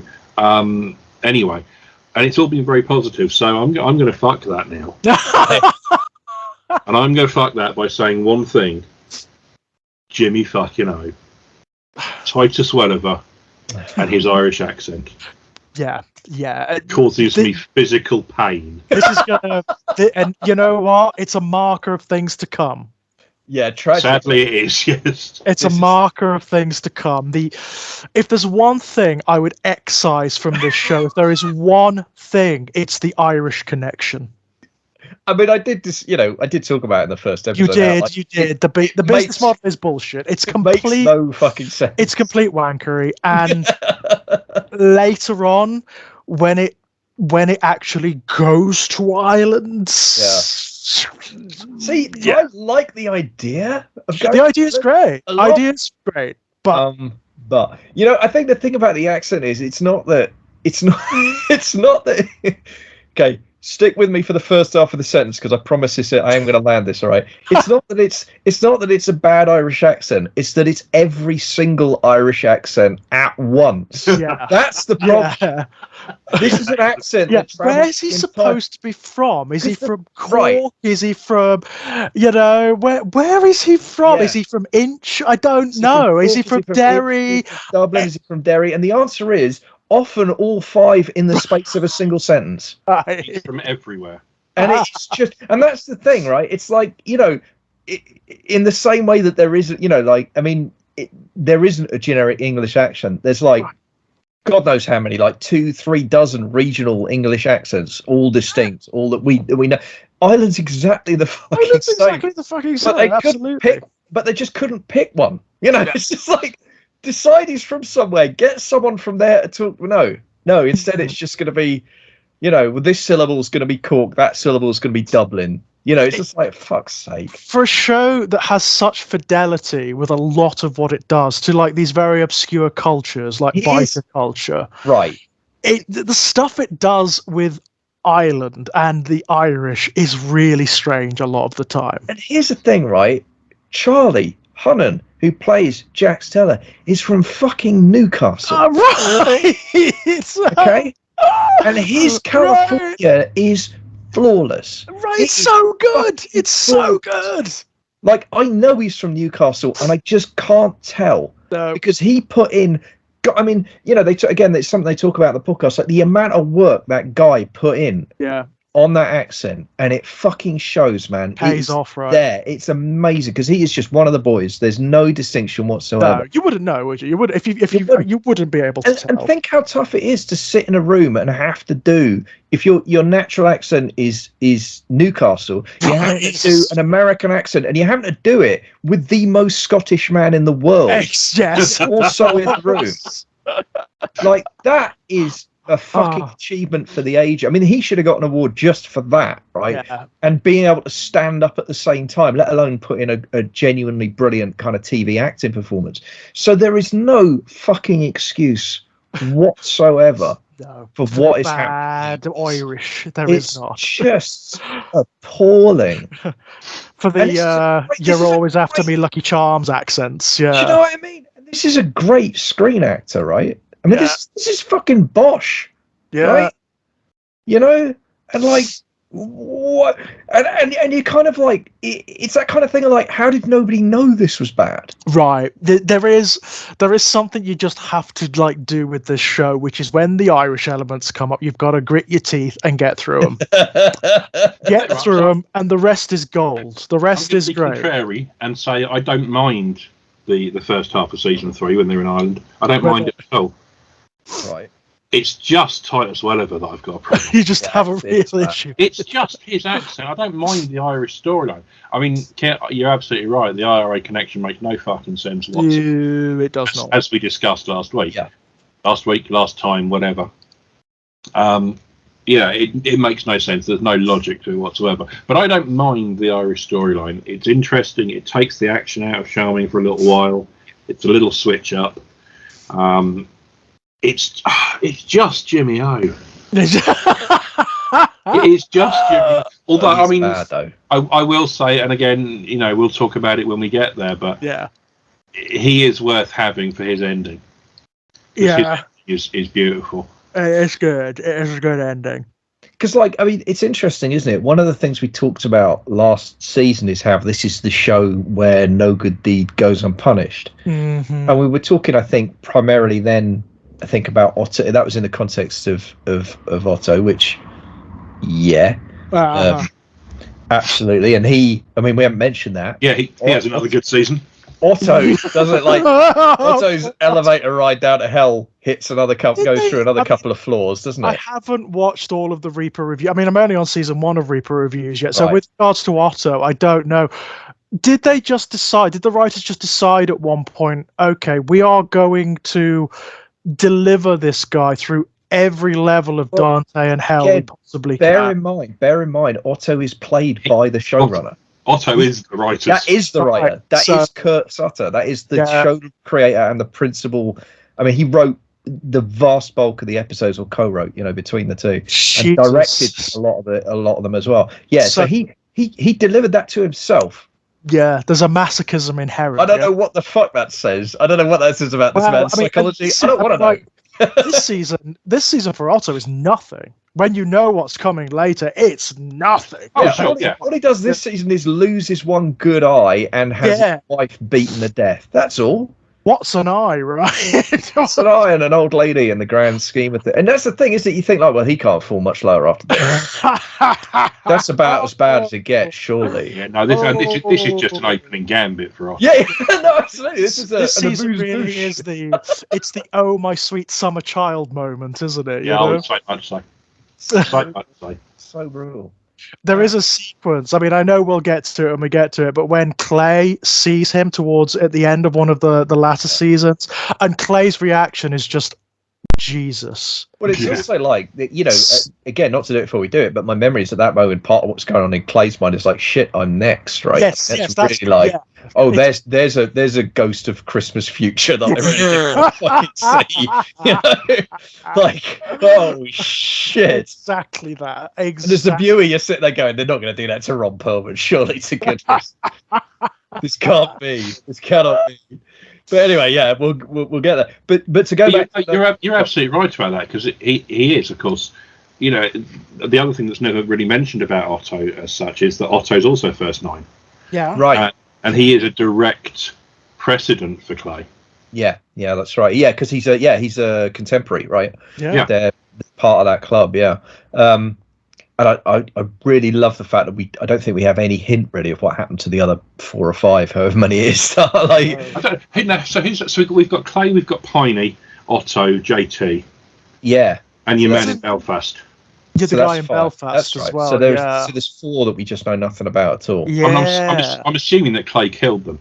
I want a prequel series, and so bad. I want a prequel series, man. I'm assuming that Gemma ate them all. That is entirely feasible, actually. There's the body that gets dug up in we didn't even talk about it. But there's the body that gets dug up in season 1 that was buried with one of the Mayans, right? Yeah, but he's not first 9 though. He's not first 9. Okay, fine. No, I couldn't remember. No, I think probably not. I can't remember the character's name, but he's the father of the mechanic, right? He is, yeah. Who evaporates between season 1 and season 2. Yeah, well, he's served his purpose by that point. He goes into Sons of Anarchy rehab and it's never seen again. So let's maybe just not. Well, that's literally that is what happens to him. Yeah. That's true. I just described accurately his character. Rehab in Sons of Anarchy is like Manchester in EastEnders, right? It means you go away, yeah. Yes, basically, yeah. Anything that's emblematic of healing, then that means you go on to some other plane, right? You don't belong in this circle of hell anymore. Authority that he was sent to a very nice farm where he could play out in the meadow every day and chase butterflies and everything. Sure, that's exactly what happened to him. That's exactly what happened to him. But to go back to No Good Deed Goes Unpunished, so this season, obviously, there's the deferred No Good Deed Goes Unpunished of Opie deciding to forgive the club, which that's going to end up really well. But let's Tara nursing Gemma, obviously, and Unser. Let's not forget, Juice spent an entire 24-hour period with his finger in the ass of the man who ends up kidnapping Jax's kid at the end of this fucking season. Let's get the cosmic irony of the little Dutch boy with his finger in the arse. Like, if Juice had just fallen asleep Yeah. How much pain would he have saved this club? Yeah, that's Just true. so. An No. entire trip to Ireland, he could have saved them. No good ego. And of course, it's even worse for Halfsack, who stole the ambulance that they used to get him the medical treatment he needed.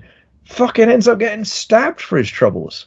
Yeah, and Halfsack is one of the more innocent of the Sam Crow characters, isn't he? You know, certainly one of the more naive. He's on the, you know, as Juice is now, he's on that level, isn't he? At the moment, absolutely. Where he's just kind of a directionless kid, you know. Yeah, he's like Baby Juice. I mean, there's that wonderful line where I think it's in the season finale where I think Clay talking to Bobby, and he says to him, you know.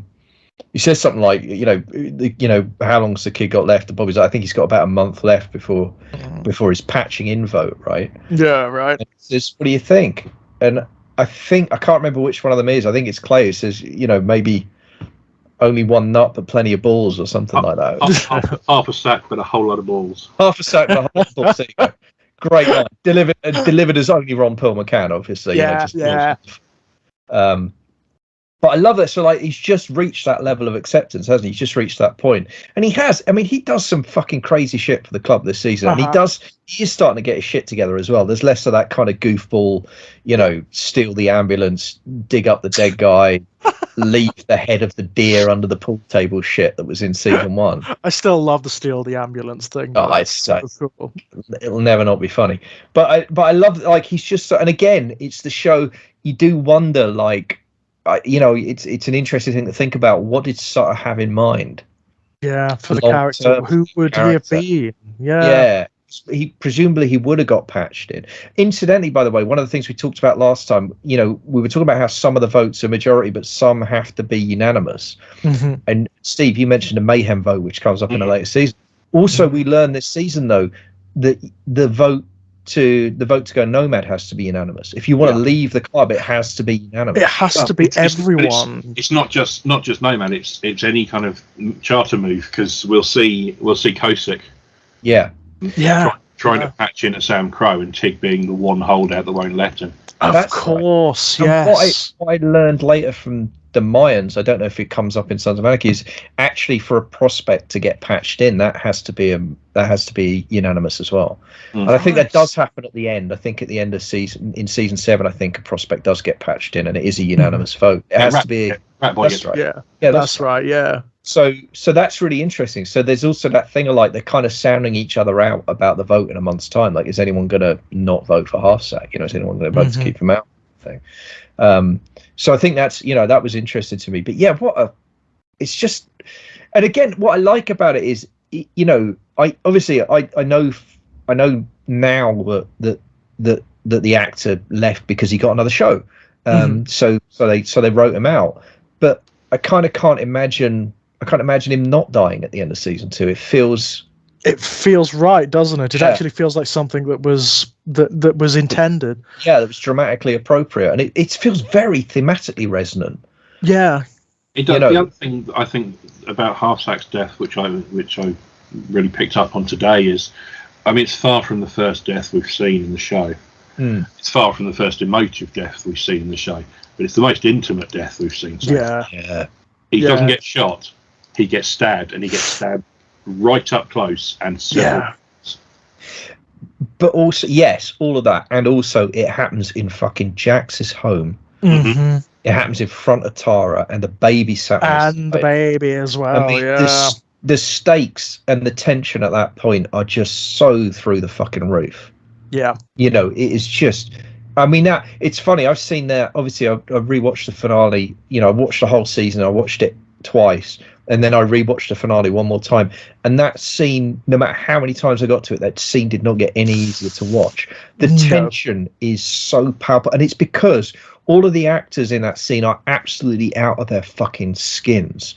Halfsack is terrified and brave. Tara is just fucking falling apart, but also so's the guy with the knife. Right. He is literally insane with grief. Yep. And it's just so volatile. It's so toxic. It's so, and all of these emotions just boiling up. And there's not a lot of lines, actually. A lot of it is just in the physical performances, the faces, the breathing, all of that. The actors, they are absolutely just It's so fucking good, man. It's just so stressful to watch. It's situational as well, isn't it? Because what that scene is doing on another level is it's demonstrating all the bullshit that Tara has been told all the way through. Oh, it'll get better. Oh, we'll protect you. Oh, we'll protect you, no matter all what. that garbage. No, all it takes is this one incident. And that's it. It all falls apart, And you know, when he says a son for a son, and then the hand that's holding the blade, that fucking humongous knife moves towards Zach.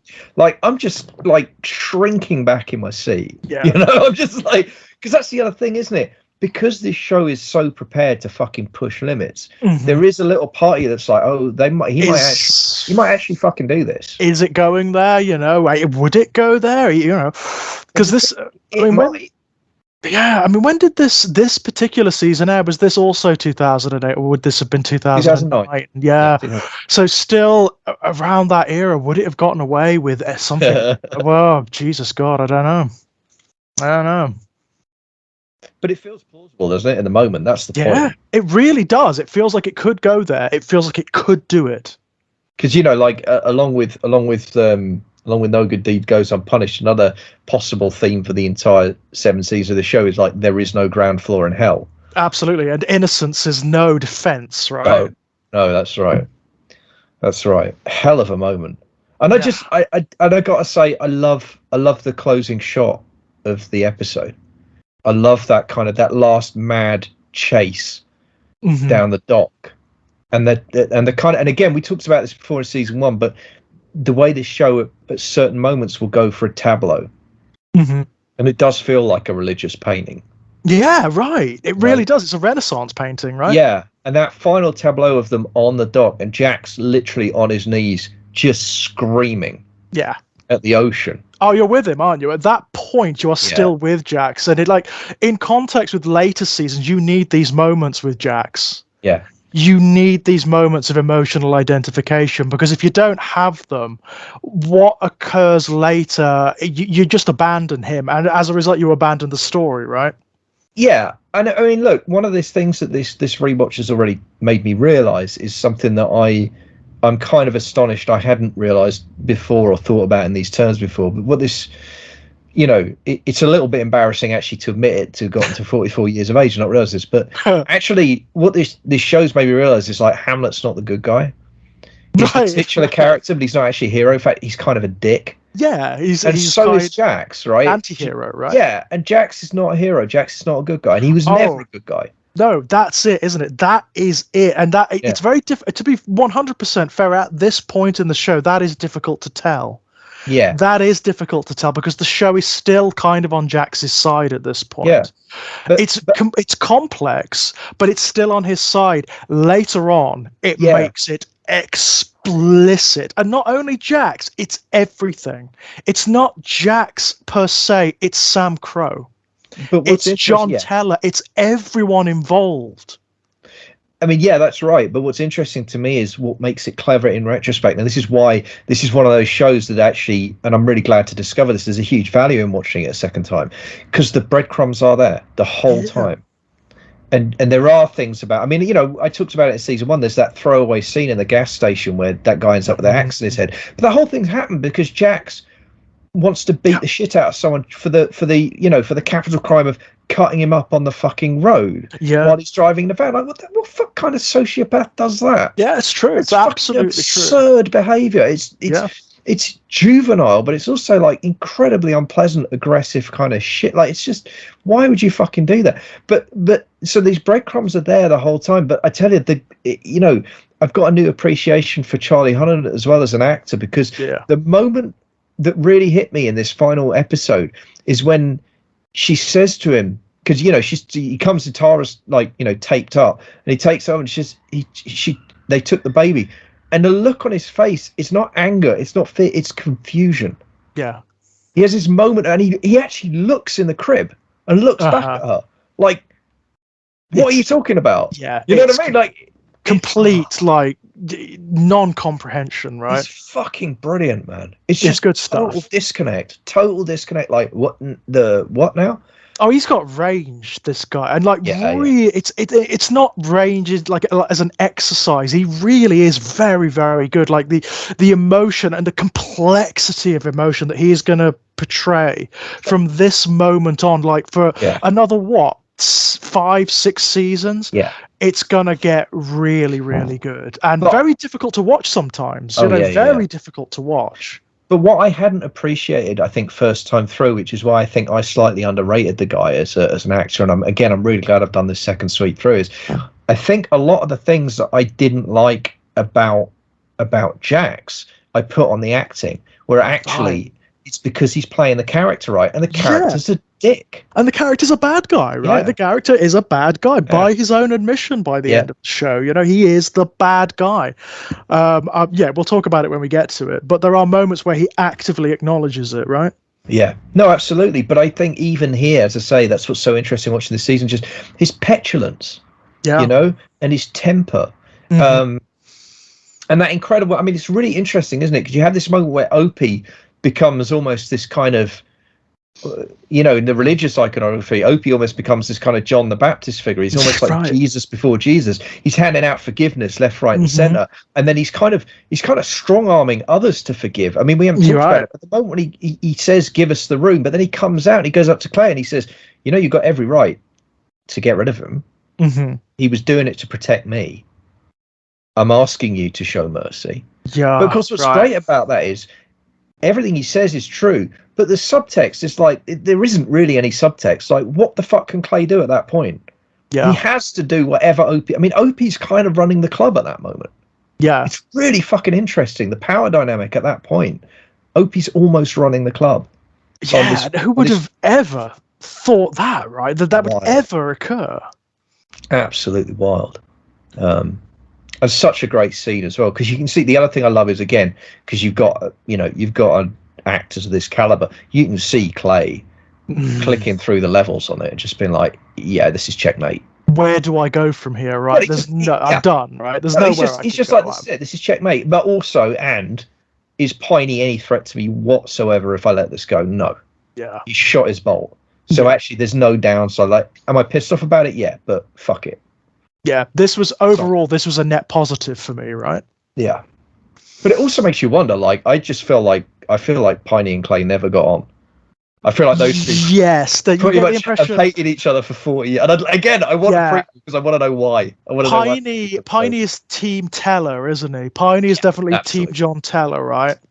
Well, yeah, JT was Piney's best friend. Yeah. I mean, we see that obviously later on. When we get to it, we'll get to it. But we do see that later on, definitely. But I also, I mean, we're talking a lot about the last episode. I want to come back to Rollins, and I want to come back to Weston. Yeah, Weston's death as well. God, that's quite a. That's what I want to talk about. It's very grim, isn't it? I mean, don't get me wrong, he's a fucking Nazi, and I'm sort of like, yes, absolutely, that's what you do with Nazis. But wow, is it violent? It's so good, because what I love is that they seed it early on. One of the things about Weston is that, like, it's not a redeeming feature because he's not. He doesn't have any. But he clearly has this, this fierce love and pride tied up in his children. Right. And that, because there's a scene quite early on where he's getting in the face of, oh God, I can't remember. What's the name of the Aryan Nation guy, the dealer from season 1 who sets up the meth labs?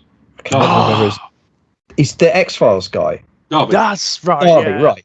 So there's the scene where he confronts Darby and he's giving him money. He's just giving him money to sell dust. Was it to sell speed in Charming, to set up the meth lab, to set up the meth lab. He's giving the money, but he goes on this whole rant about, like, I had to take my kid out of school because I found out they were giving trophies to all the kids, and I'm not like this whole kind of totally fucking bizarre, like, participation trophies riff, Yeah.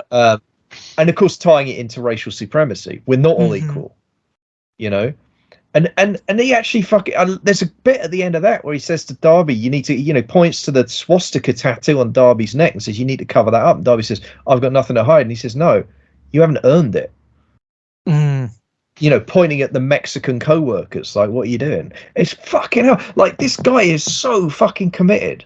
Yeah, and he is so fucking hardcore about what he does. But it's the way, again, that could almost be just a character note or whatever, but it pays off twice. Once when they go to his fucking house and Jax almost gets shot by a fucking 10-year-old. Oh yeah, that 10-year-old as well. Which is like, where did they get him from? He's great. He's such a little shit, isn't he? He's so like emotional and brilliant. Yeah. But also, let's think of the future echoes of a certain Abel and where he ends up, his arc by the end of this. Yeah. Again, there's a mirror there. Yeah. Actually. But also because the payoff of that, the ultimate payoff of that, is when they, because they phone the tattoo artist and they say, like, we're waiting him back, find an excuse to get him in the bathroom, but make sure he's separated from the cop and the kids. And he takes his kid with him. Yeah.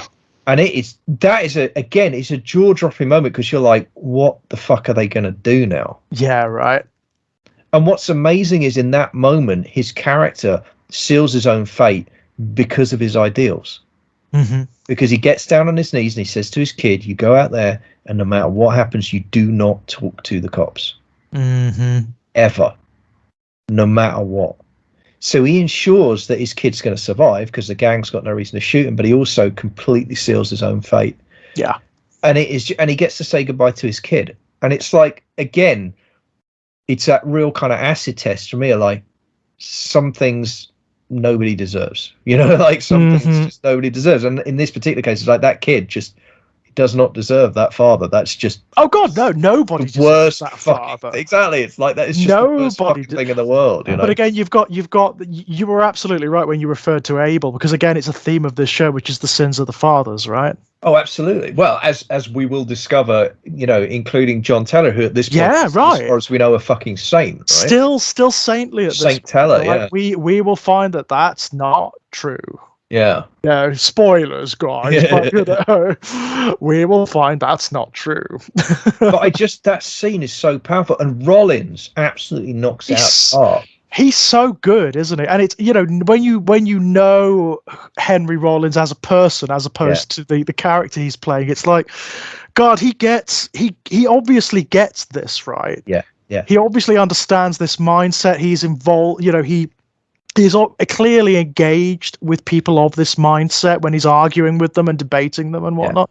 Well, I've seen Rollins do on a spoken word tour, and he talks about the early days of Black Flag, and he said, like, the problem we had was that the fucking Nazis kept turning up to our shows, and we hated them, but we didn't know how to deal with them. Yeah. Because like they're up there doing all the shit, and you just want to get on with the show, and you don't really want to get a fight because they can probably fight better than you can. Yeah. But you also don't want to ignore them because they're fucking assholes and they're ruining it for everybody, and they're awful people. And so he's been up close and personal with this, like he really has. Yeah. And he figured out how to confront it and deal with it. So yeah, it must have been. I mean, it's extraordinary. I imagine he had a great time with it, because I imagine it's just because he gets to play that intensity, and he is he's an intense dude. It is fun to play, isn't it? I imagine like having a character that is that extreme and that sort of blinkeredly pure in their ideology is fun to play. I think so. But I mean, that last scene I think is just amazing. I think for me it's one of the highlight moments in the whole show, because it's the way he kisses his son goodbye. Yeah. And sends him out of the room, and the look on his face. Uh-huh. And he's just like, okay, I lost. And he knows. And the other thing is, it's almost like he kind of knows he deserves it too. Yeah. Because it's like, well, you did rape this guy's mum. Like, yes. This is kind of small potatoes in terms of payback, isn't it? Really, I'm sure if Jax had his way and he had more time, it would be way more elaborate than this. Again, I think as the seasons go on, we will discover that. We will prove that. But yeah, I mean, but it's a hell of a moment. And the other thing that's interesting again is the way that Clay and Jax are bonding in this moment. And there isn't a conversation on camera, but obviously they had a conversation at some point. Okay, so I'll go after AJ, you're going after Zabel. Yeah. Because Clay's at that point camped outside of Zabel's cigar shop, right? Yeah. So clearly they've decided that's how they're divvying up the revenge for what happened. Yes, and of course that makes sense because they are the dynamic equivalents, aren't they? Yeah, but and I just think that's really interesting. I mean, I've got to say that's something else I've realised watching this season I said the last time we talked about how like this show shifts into different modes, and the gunfights are westerns. Yes, yeah. They're not realistic. What I realized is that actually it's more. I want to elaborate on that more. I actually think it enters a western mode whenever there's a gunfight, but also really whenever there's any meaningful interaction with law enforcement. Yes, yeah, definitely. But you even have a Western standoff in this season, Well, don't you? When you've got the Mayans outside the cigar shop, and you've got the Sam Crow on the other side of the street. Look, It's a classic Western cowboy thing, right? It's literally a Mexican standoff. It is literally a Mexican standoff, right? Yeah. I mean, right, yeah. Mayans versus Sam Crow. It's great. Even like shot like it, isn't it? It is like the whole scene is blocked and framed like a fucking Western, like the high street and everything. And what I love it, and again, it makes no sense whatsoever. No, it doesn't. It's fairy tale cowboy bullshit, is what it is. But it's great. It's great. It's great drama. What I love about it actually in that scene is you've got the deputy chief actually calling bullshit on the moment. I love that. Where you're just like, what the fuck are we doing? Yeah, just call the sheriffs. Right? How are we even allowing this? Right? Yeah. And again, Alvarez just being all. I love Alvarez, don't you? Yeah. I love him. I don't know what it is, whether it's the actor. He's cool as a cucumber, and like even when violence is imminent, he's just like got this diffident. Well, whatever. I think what I love about him as well is like, yes, he's 100% cool the entire. I mean, even when he's locked in a prison cell with Clay in season 1, and it's like I'm completely at your mercy. He doesn't look.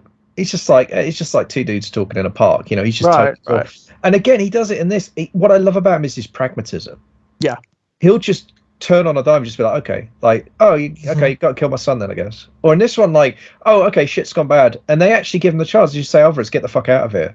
Yeah, right. He's just like, okay. And of course, but as those relationships will develop, by the end, Alvarez is like, he's so amenable to Sam Crow by the end. He's like, really, I know that what's going on is horrific and the circumstances that throw them together are awful. Yeah. But whenever him and Jax have like a hug or something, I kind of love it. Yeah. And his arc continues in the Mayans, which is great. I mean, he's in the first 2 seasons at least of the Mayans. Right. And I love what they do with this character. They take him somewhere really, really interesting. They do some good stuff. But yeah, he's an awful lot of fun. Okay, we're sort of. I think we're kind of rounding the final turn here. But I think so. Are there any other points? Either of you that you want to hit yet that we feel we haven't hit dead on talking about season 2? Well, to be not really. I think we've pretty much got there for me. Steve? Yeah, nothing that springs immediately to mind. Okay, you don't want to talk about the love affair between Zobel's daughter and the guy with the slightly less bad Irish accent? Or... I really don't give a shit about that, if I'm honest. No. What I do want to mention on that moment is obviously Adam Arkin clearly had some kind of clause written into his contract, which is like, so I'm playing the father of this really quite attractive young blonde. At some point, I definitely need the opportunity to kiss her on the lips. Yeah, 2 or 3 times, please. That needs to happen. That happens a disturbing amount in this show. Yeah, parents and children having rather inappropriate kisses. And we pointed it out in last season. Like, there's one between Jax and Gemma that's like, and actually that was deliberate, wasn't it?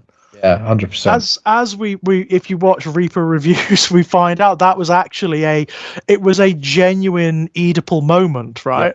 100%. Really, and it's the same thing here. I mean, actually, Adam Arkin has the line as Zobel where he's holding her hands. He looks her in the eye and says, "I can smell him on you." Yeah. Jesus God, that's Trumpian. That's repulsive. What universe, Dad? Is that an okay thing to say? Fuck off, man. And I mean, it's funny actually. We haven't mentioned that either. I do love the scenes in the cigar shop. There's they aren't in there that often, but there's a few, and they're always absolutely amazing. There's one where Unser goes in there on his own. You know what? The balls of Unser. I really like him. He's actually really fucking tough, isn't he? Yeah. I mean, his cause is Gemma, and therefore he is cursed to all kinds of misery and pain. But the way he swaggers through it, man, and I love how this season he full on throws it all over. And he actually, I mean, he says to his deputy, right? He's like, "Look, fuck it, I'm all in now. I'm all in because of what happened to Gemma. You do whatever you want." Mm-hmm. And again, it's very interesting how that guy's call at the end is to not call in the sheriffs to rescue Zobel.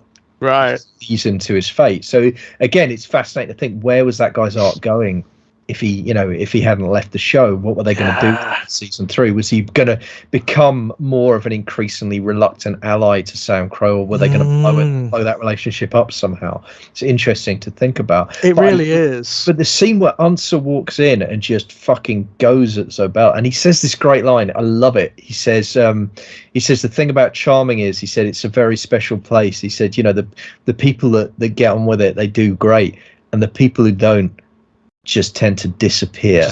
And it's just like, you're talking about Charming as a cursed place, and the kind of metaphysics of the town, Yeah, right. And it's like, this is a town where there are bodies buried just in every, you feel like every foundation, every road that was built in the last 40 years, there's just bodies just everywhere. Everyone like Zobel, who thought they could change it, who thought they could drag it into some other direction. No. And again, I can't help but think of Stephen King's It and Derry. It feels very kind of reminiscent of that. There is that element, isn't there? I mean, and like a lot of other things as well, there's a notion of the place that is sentient somehow, or that is or even alive somehow. It has a kind of ecosystem of its own. Yeah.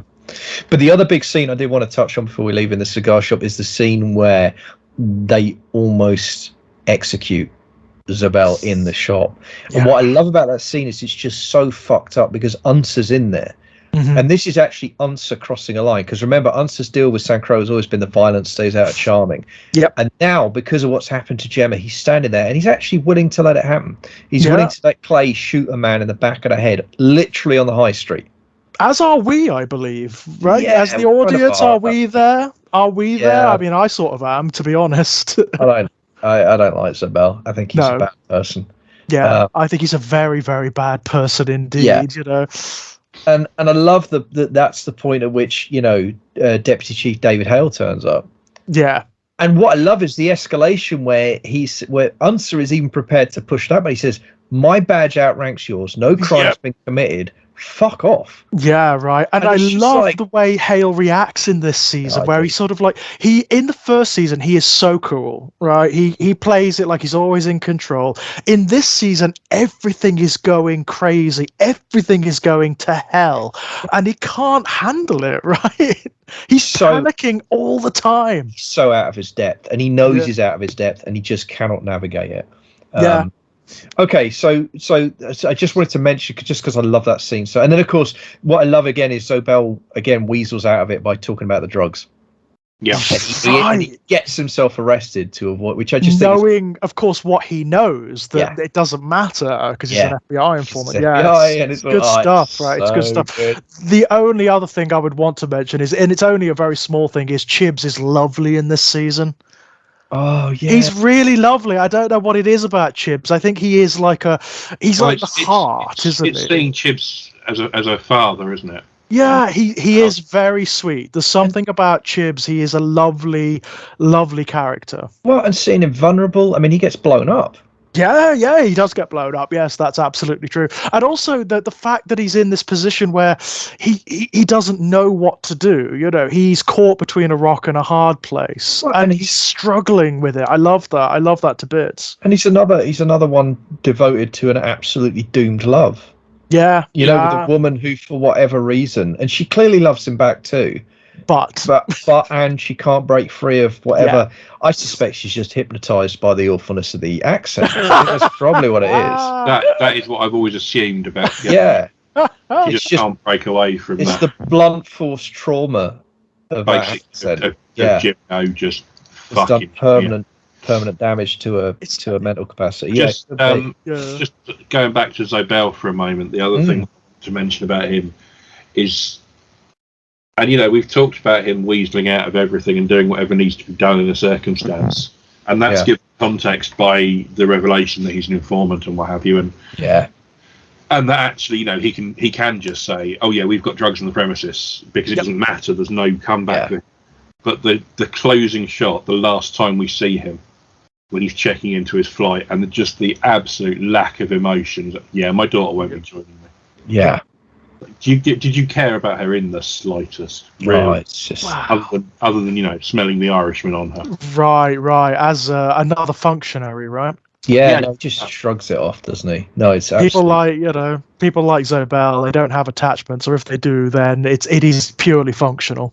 Well, and again, as an audience, we're almost invited to juxtapose him shrugging off that loss with the absolute kind of screaming horror of Jax at the very end of the episode when his child is taken from him. And again, it's this mirroring thing that happens all the way through the damn show, right?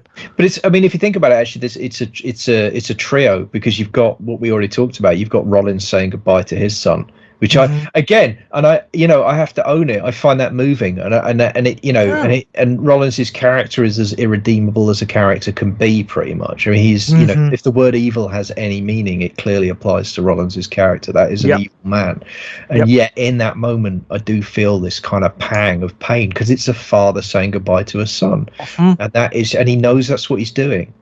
And it moves me, and that's just brilliant. That's just brilliant writing, it's brilliant acting, it's brilliant. And again, I mean, it does echo what Jax does later, doesn't it? When he is willing to abandon, to give up his children, because he is the bad guy. He is.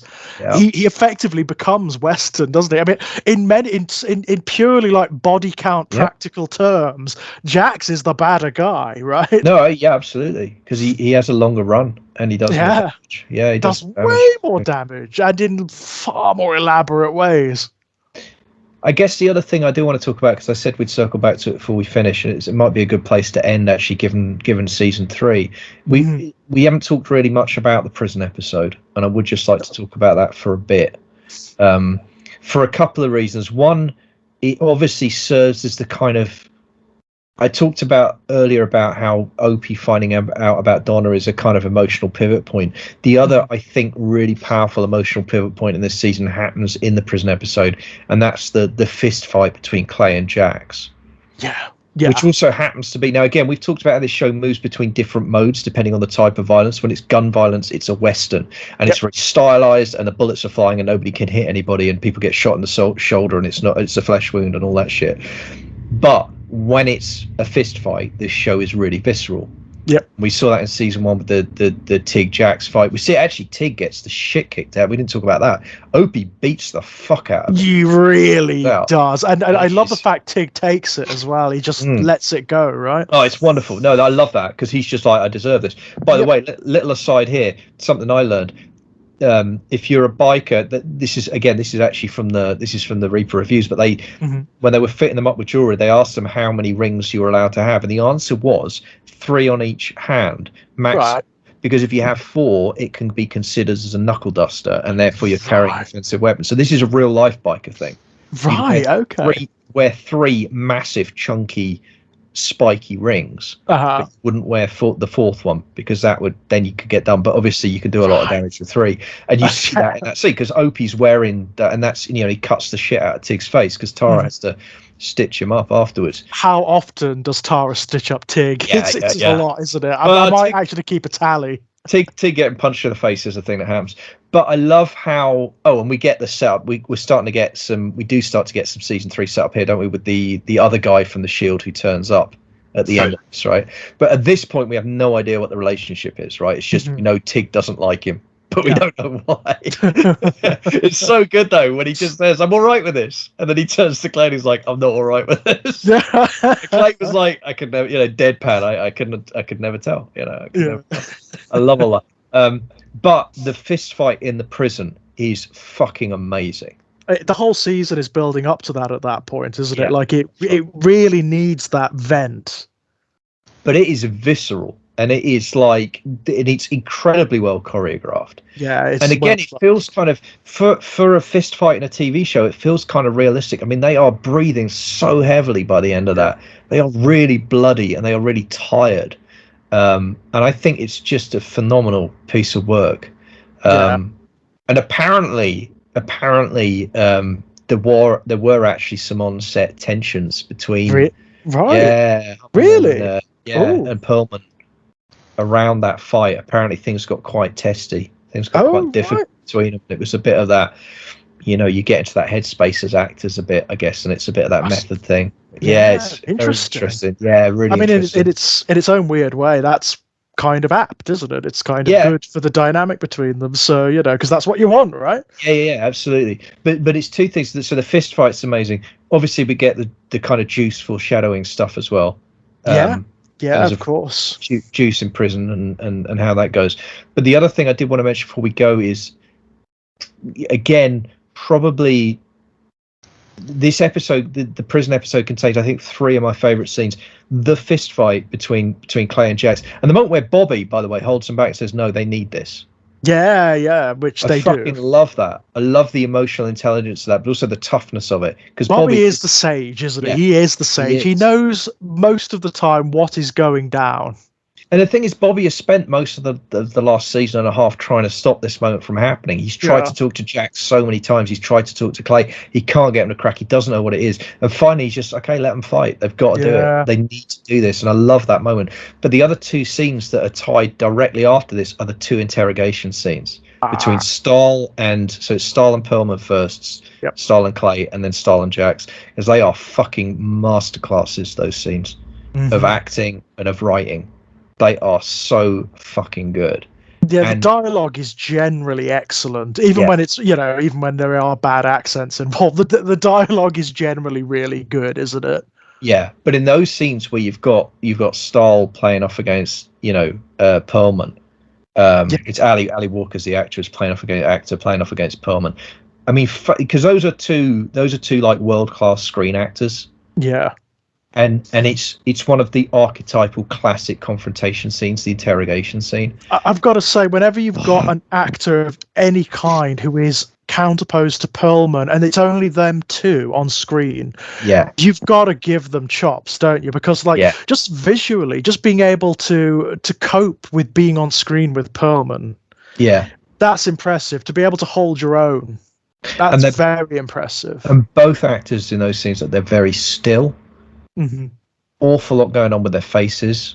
There's always an awful lot going on with Perlman's face. It's also static. And it's also a symptom of how the show is shot and directed, because the show uses a hell of a lot of close-up handheld, so it's ever so slightly shaky, but you are right in on the actors' faces. It's in love. The show is in love with faces. It is absolutely in love with faces. Almost a lot of the communication and a lot of the storytelling is done with expression.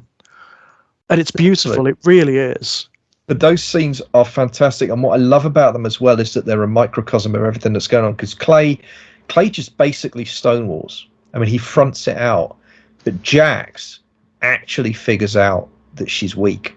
Yeah. Jax actually cracks the fucking code. And it's great because you get that moment where you feel that, she's offering immunity. She's offering him this kind of thing on a stick. And you think, bearing in mind what we know about Jax up to that point, how pissed off he is with Clay and everything else, you think, actually, Jax might go for this. Yeah, right. And I love how he plays it, because you can see him thinking it through. And you think, first time through, you watch it thinking, he's really thinking about going for it. Yeah. And he's not. He's working out, hang on a minute, she's completely overplayed her hand. She's got jack shit. This plays into later seasons, of course, and the dynamic that does happen between Jax and Stahl. Because the show does lead you to believe at one point that he has sided with her, that he has taken a deal, right? Yeah. And you think he has? You think he has? I mean, what that tells you, what that scene tells you, and again, this pays dividends throughout the rest of the 7 seasons. Whatever else is wrong with Jax, and by the way, a lot is the answer. Yes, he is a master chess player. Oh, he's smarter than Perlman. He's smarter than Clay. Yeah, and that's the point, isn't it? Yeah, exactly. And it all happens in those 2 scenes, and it's fantastic. They're just absolutely wonderful. Yeah. The only other thing I absolutely have to mention before we go, and I know we're at time now, so I'll say this, but another thing that absolutely I cannot tell you how funny I found this. So he gets made, he decides to go nomad, and he does the theatrical kind of ripping his patches off with his knife, right? And then we have the scene we talked about where Gemma explains to them what's happened to her. Yep. And it reforms the club. And I made a joke about last season about this macho biker club, and they've all got sewing kits. You actually see Jack sewing his fucking patches back on the next morning. And here's the thing that's hilarious. From then on, he's really fucking bad at it. And this skew whiff. If you look at it, for the rest of the season, his fucking VP badge is like a fucking 30-degree angle. It's skew whiff. Interesting symbolism, right? He was just shit at sewing them back on, or his hands were shaking, or so. Yeah, exactly. But like his patches are knackered, like they're really bad. They're totally off kilter, and it absolutely killed me, man. It was because it's such a brilliant touch. Yeah. You know, you figure like, well, probably when he got made VP, he just got some crow eater to do it for him, right? He got some girl he was shagging at the time to do it. But now he's got to do it himself. And also he's so fucked off with the reason he's doing it that he doesn't, they're not on straight. And I love that. I love it. That's very cool. That is very cool. And again, it's just that notion of them having a sewing kit. I think it's yeah. But you actually see him doing it. He's having it in the episode after that. He's talking to, he's sitting there. Yeah, he's sitting there with his missus and they're chatting, and he's just brilliant, absolutely brilliant. I so wish there was a scene with like Clay and a thimble, sat there sewing on his patch or something. Yeah, I think the trouble with Clay is Clay knows when his patches are coming off, they ain't going back on. Yeah, they ain't going back on, are they? That's true. Why he's he is the way he is, like, beware an old man in a hurry. That's yeah, definitely. Oh, right. Wow, I mean, yeah, that was it's really hitting the road now, isn't it, this show? From now on, I think it's going to be all guns blazing, yeah? It is. I think the only other thing I'd say is that I'll be tracking this quite carefully. I'm not sure this show is ever this straightforwardly fun again. No, it starts to like get it's fantastic. Don't get me wrong, it's fantastic, but it's hard, isn't it? Like it gets escalatingly difficult to watch. I think the darkness really, really starts getting to another level from here on out. And it's worth noting that, because this is, I mean, this is a season not short of darkness itself, but there's also a lot of comedy here. There's a lot of humor and a lot of pathos. I mean, the other scene we didn't talk about is that wonderful scene between Gemma and a priest where they just share a cigarette and a conversation. Right, which is great, right? Absolutely knockout. And there's quite a few scenes like that. There's Gemma and Unsa sharing a joint outside the hospital, which I love. That's cute. That's cute as hell, isn't it? Yeah. And that's before the assault, but it's a wonderful, wonderful little scene. In fact, anything involving Ansa from this moment on is just knockout. Almost every scene he is in the show from this moment on. Well, again, he's wonderful. He's a world-class screen actor being given, a phenomenal script. Yeah.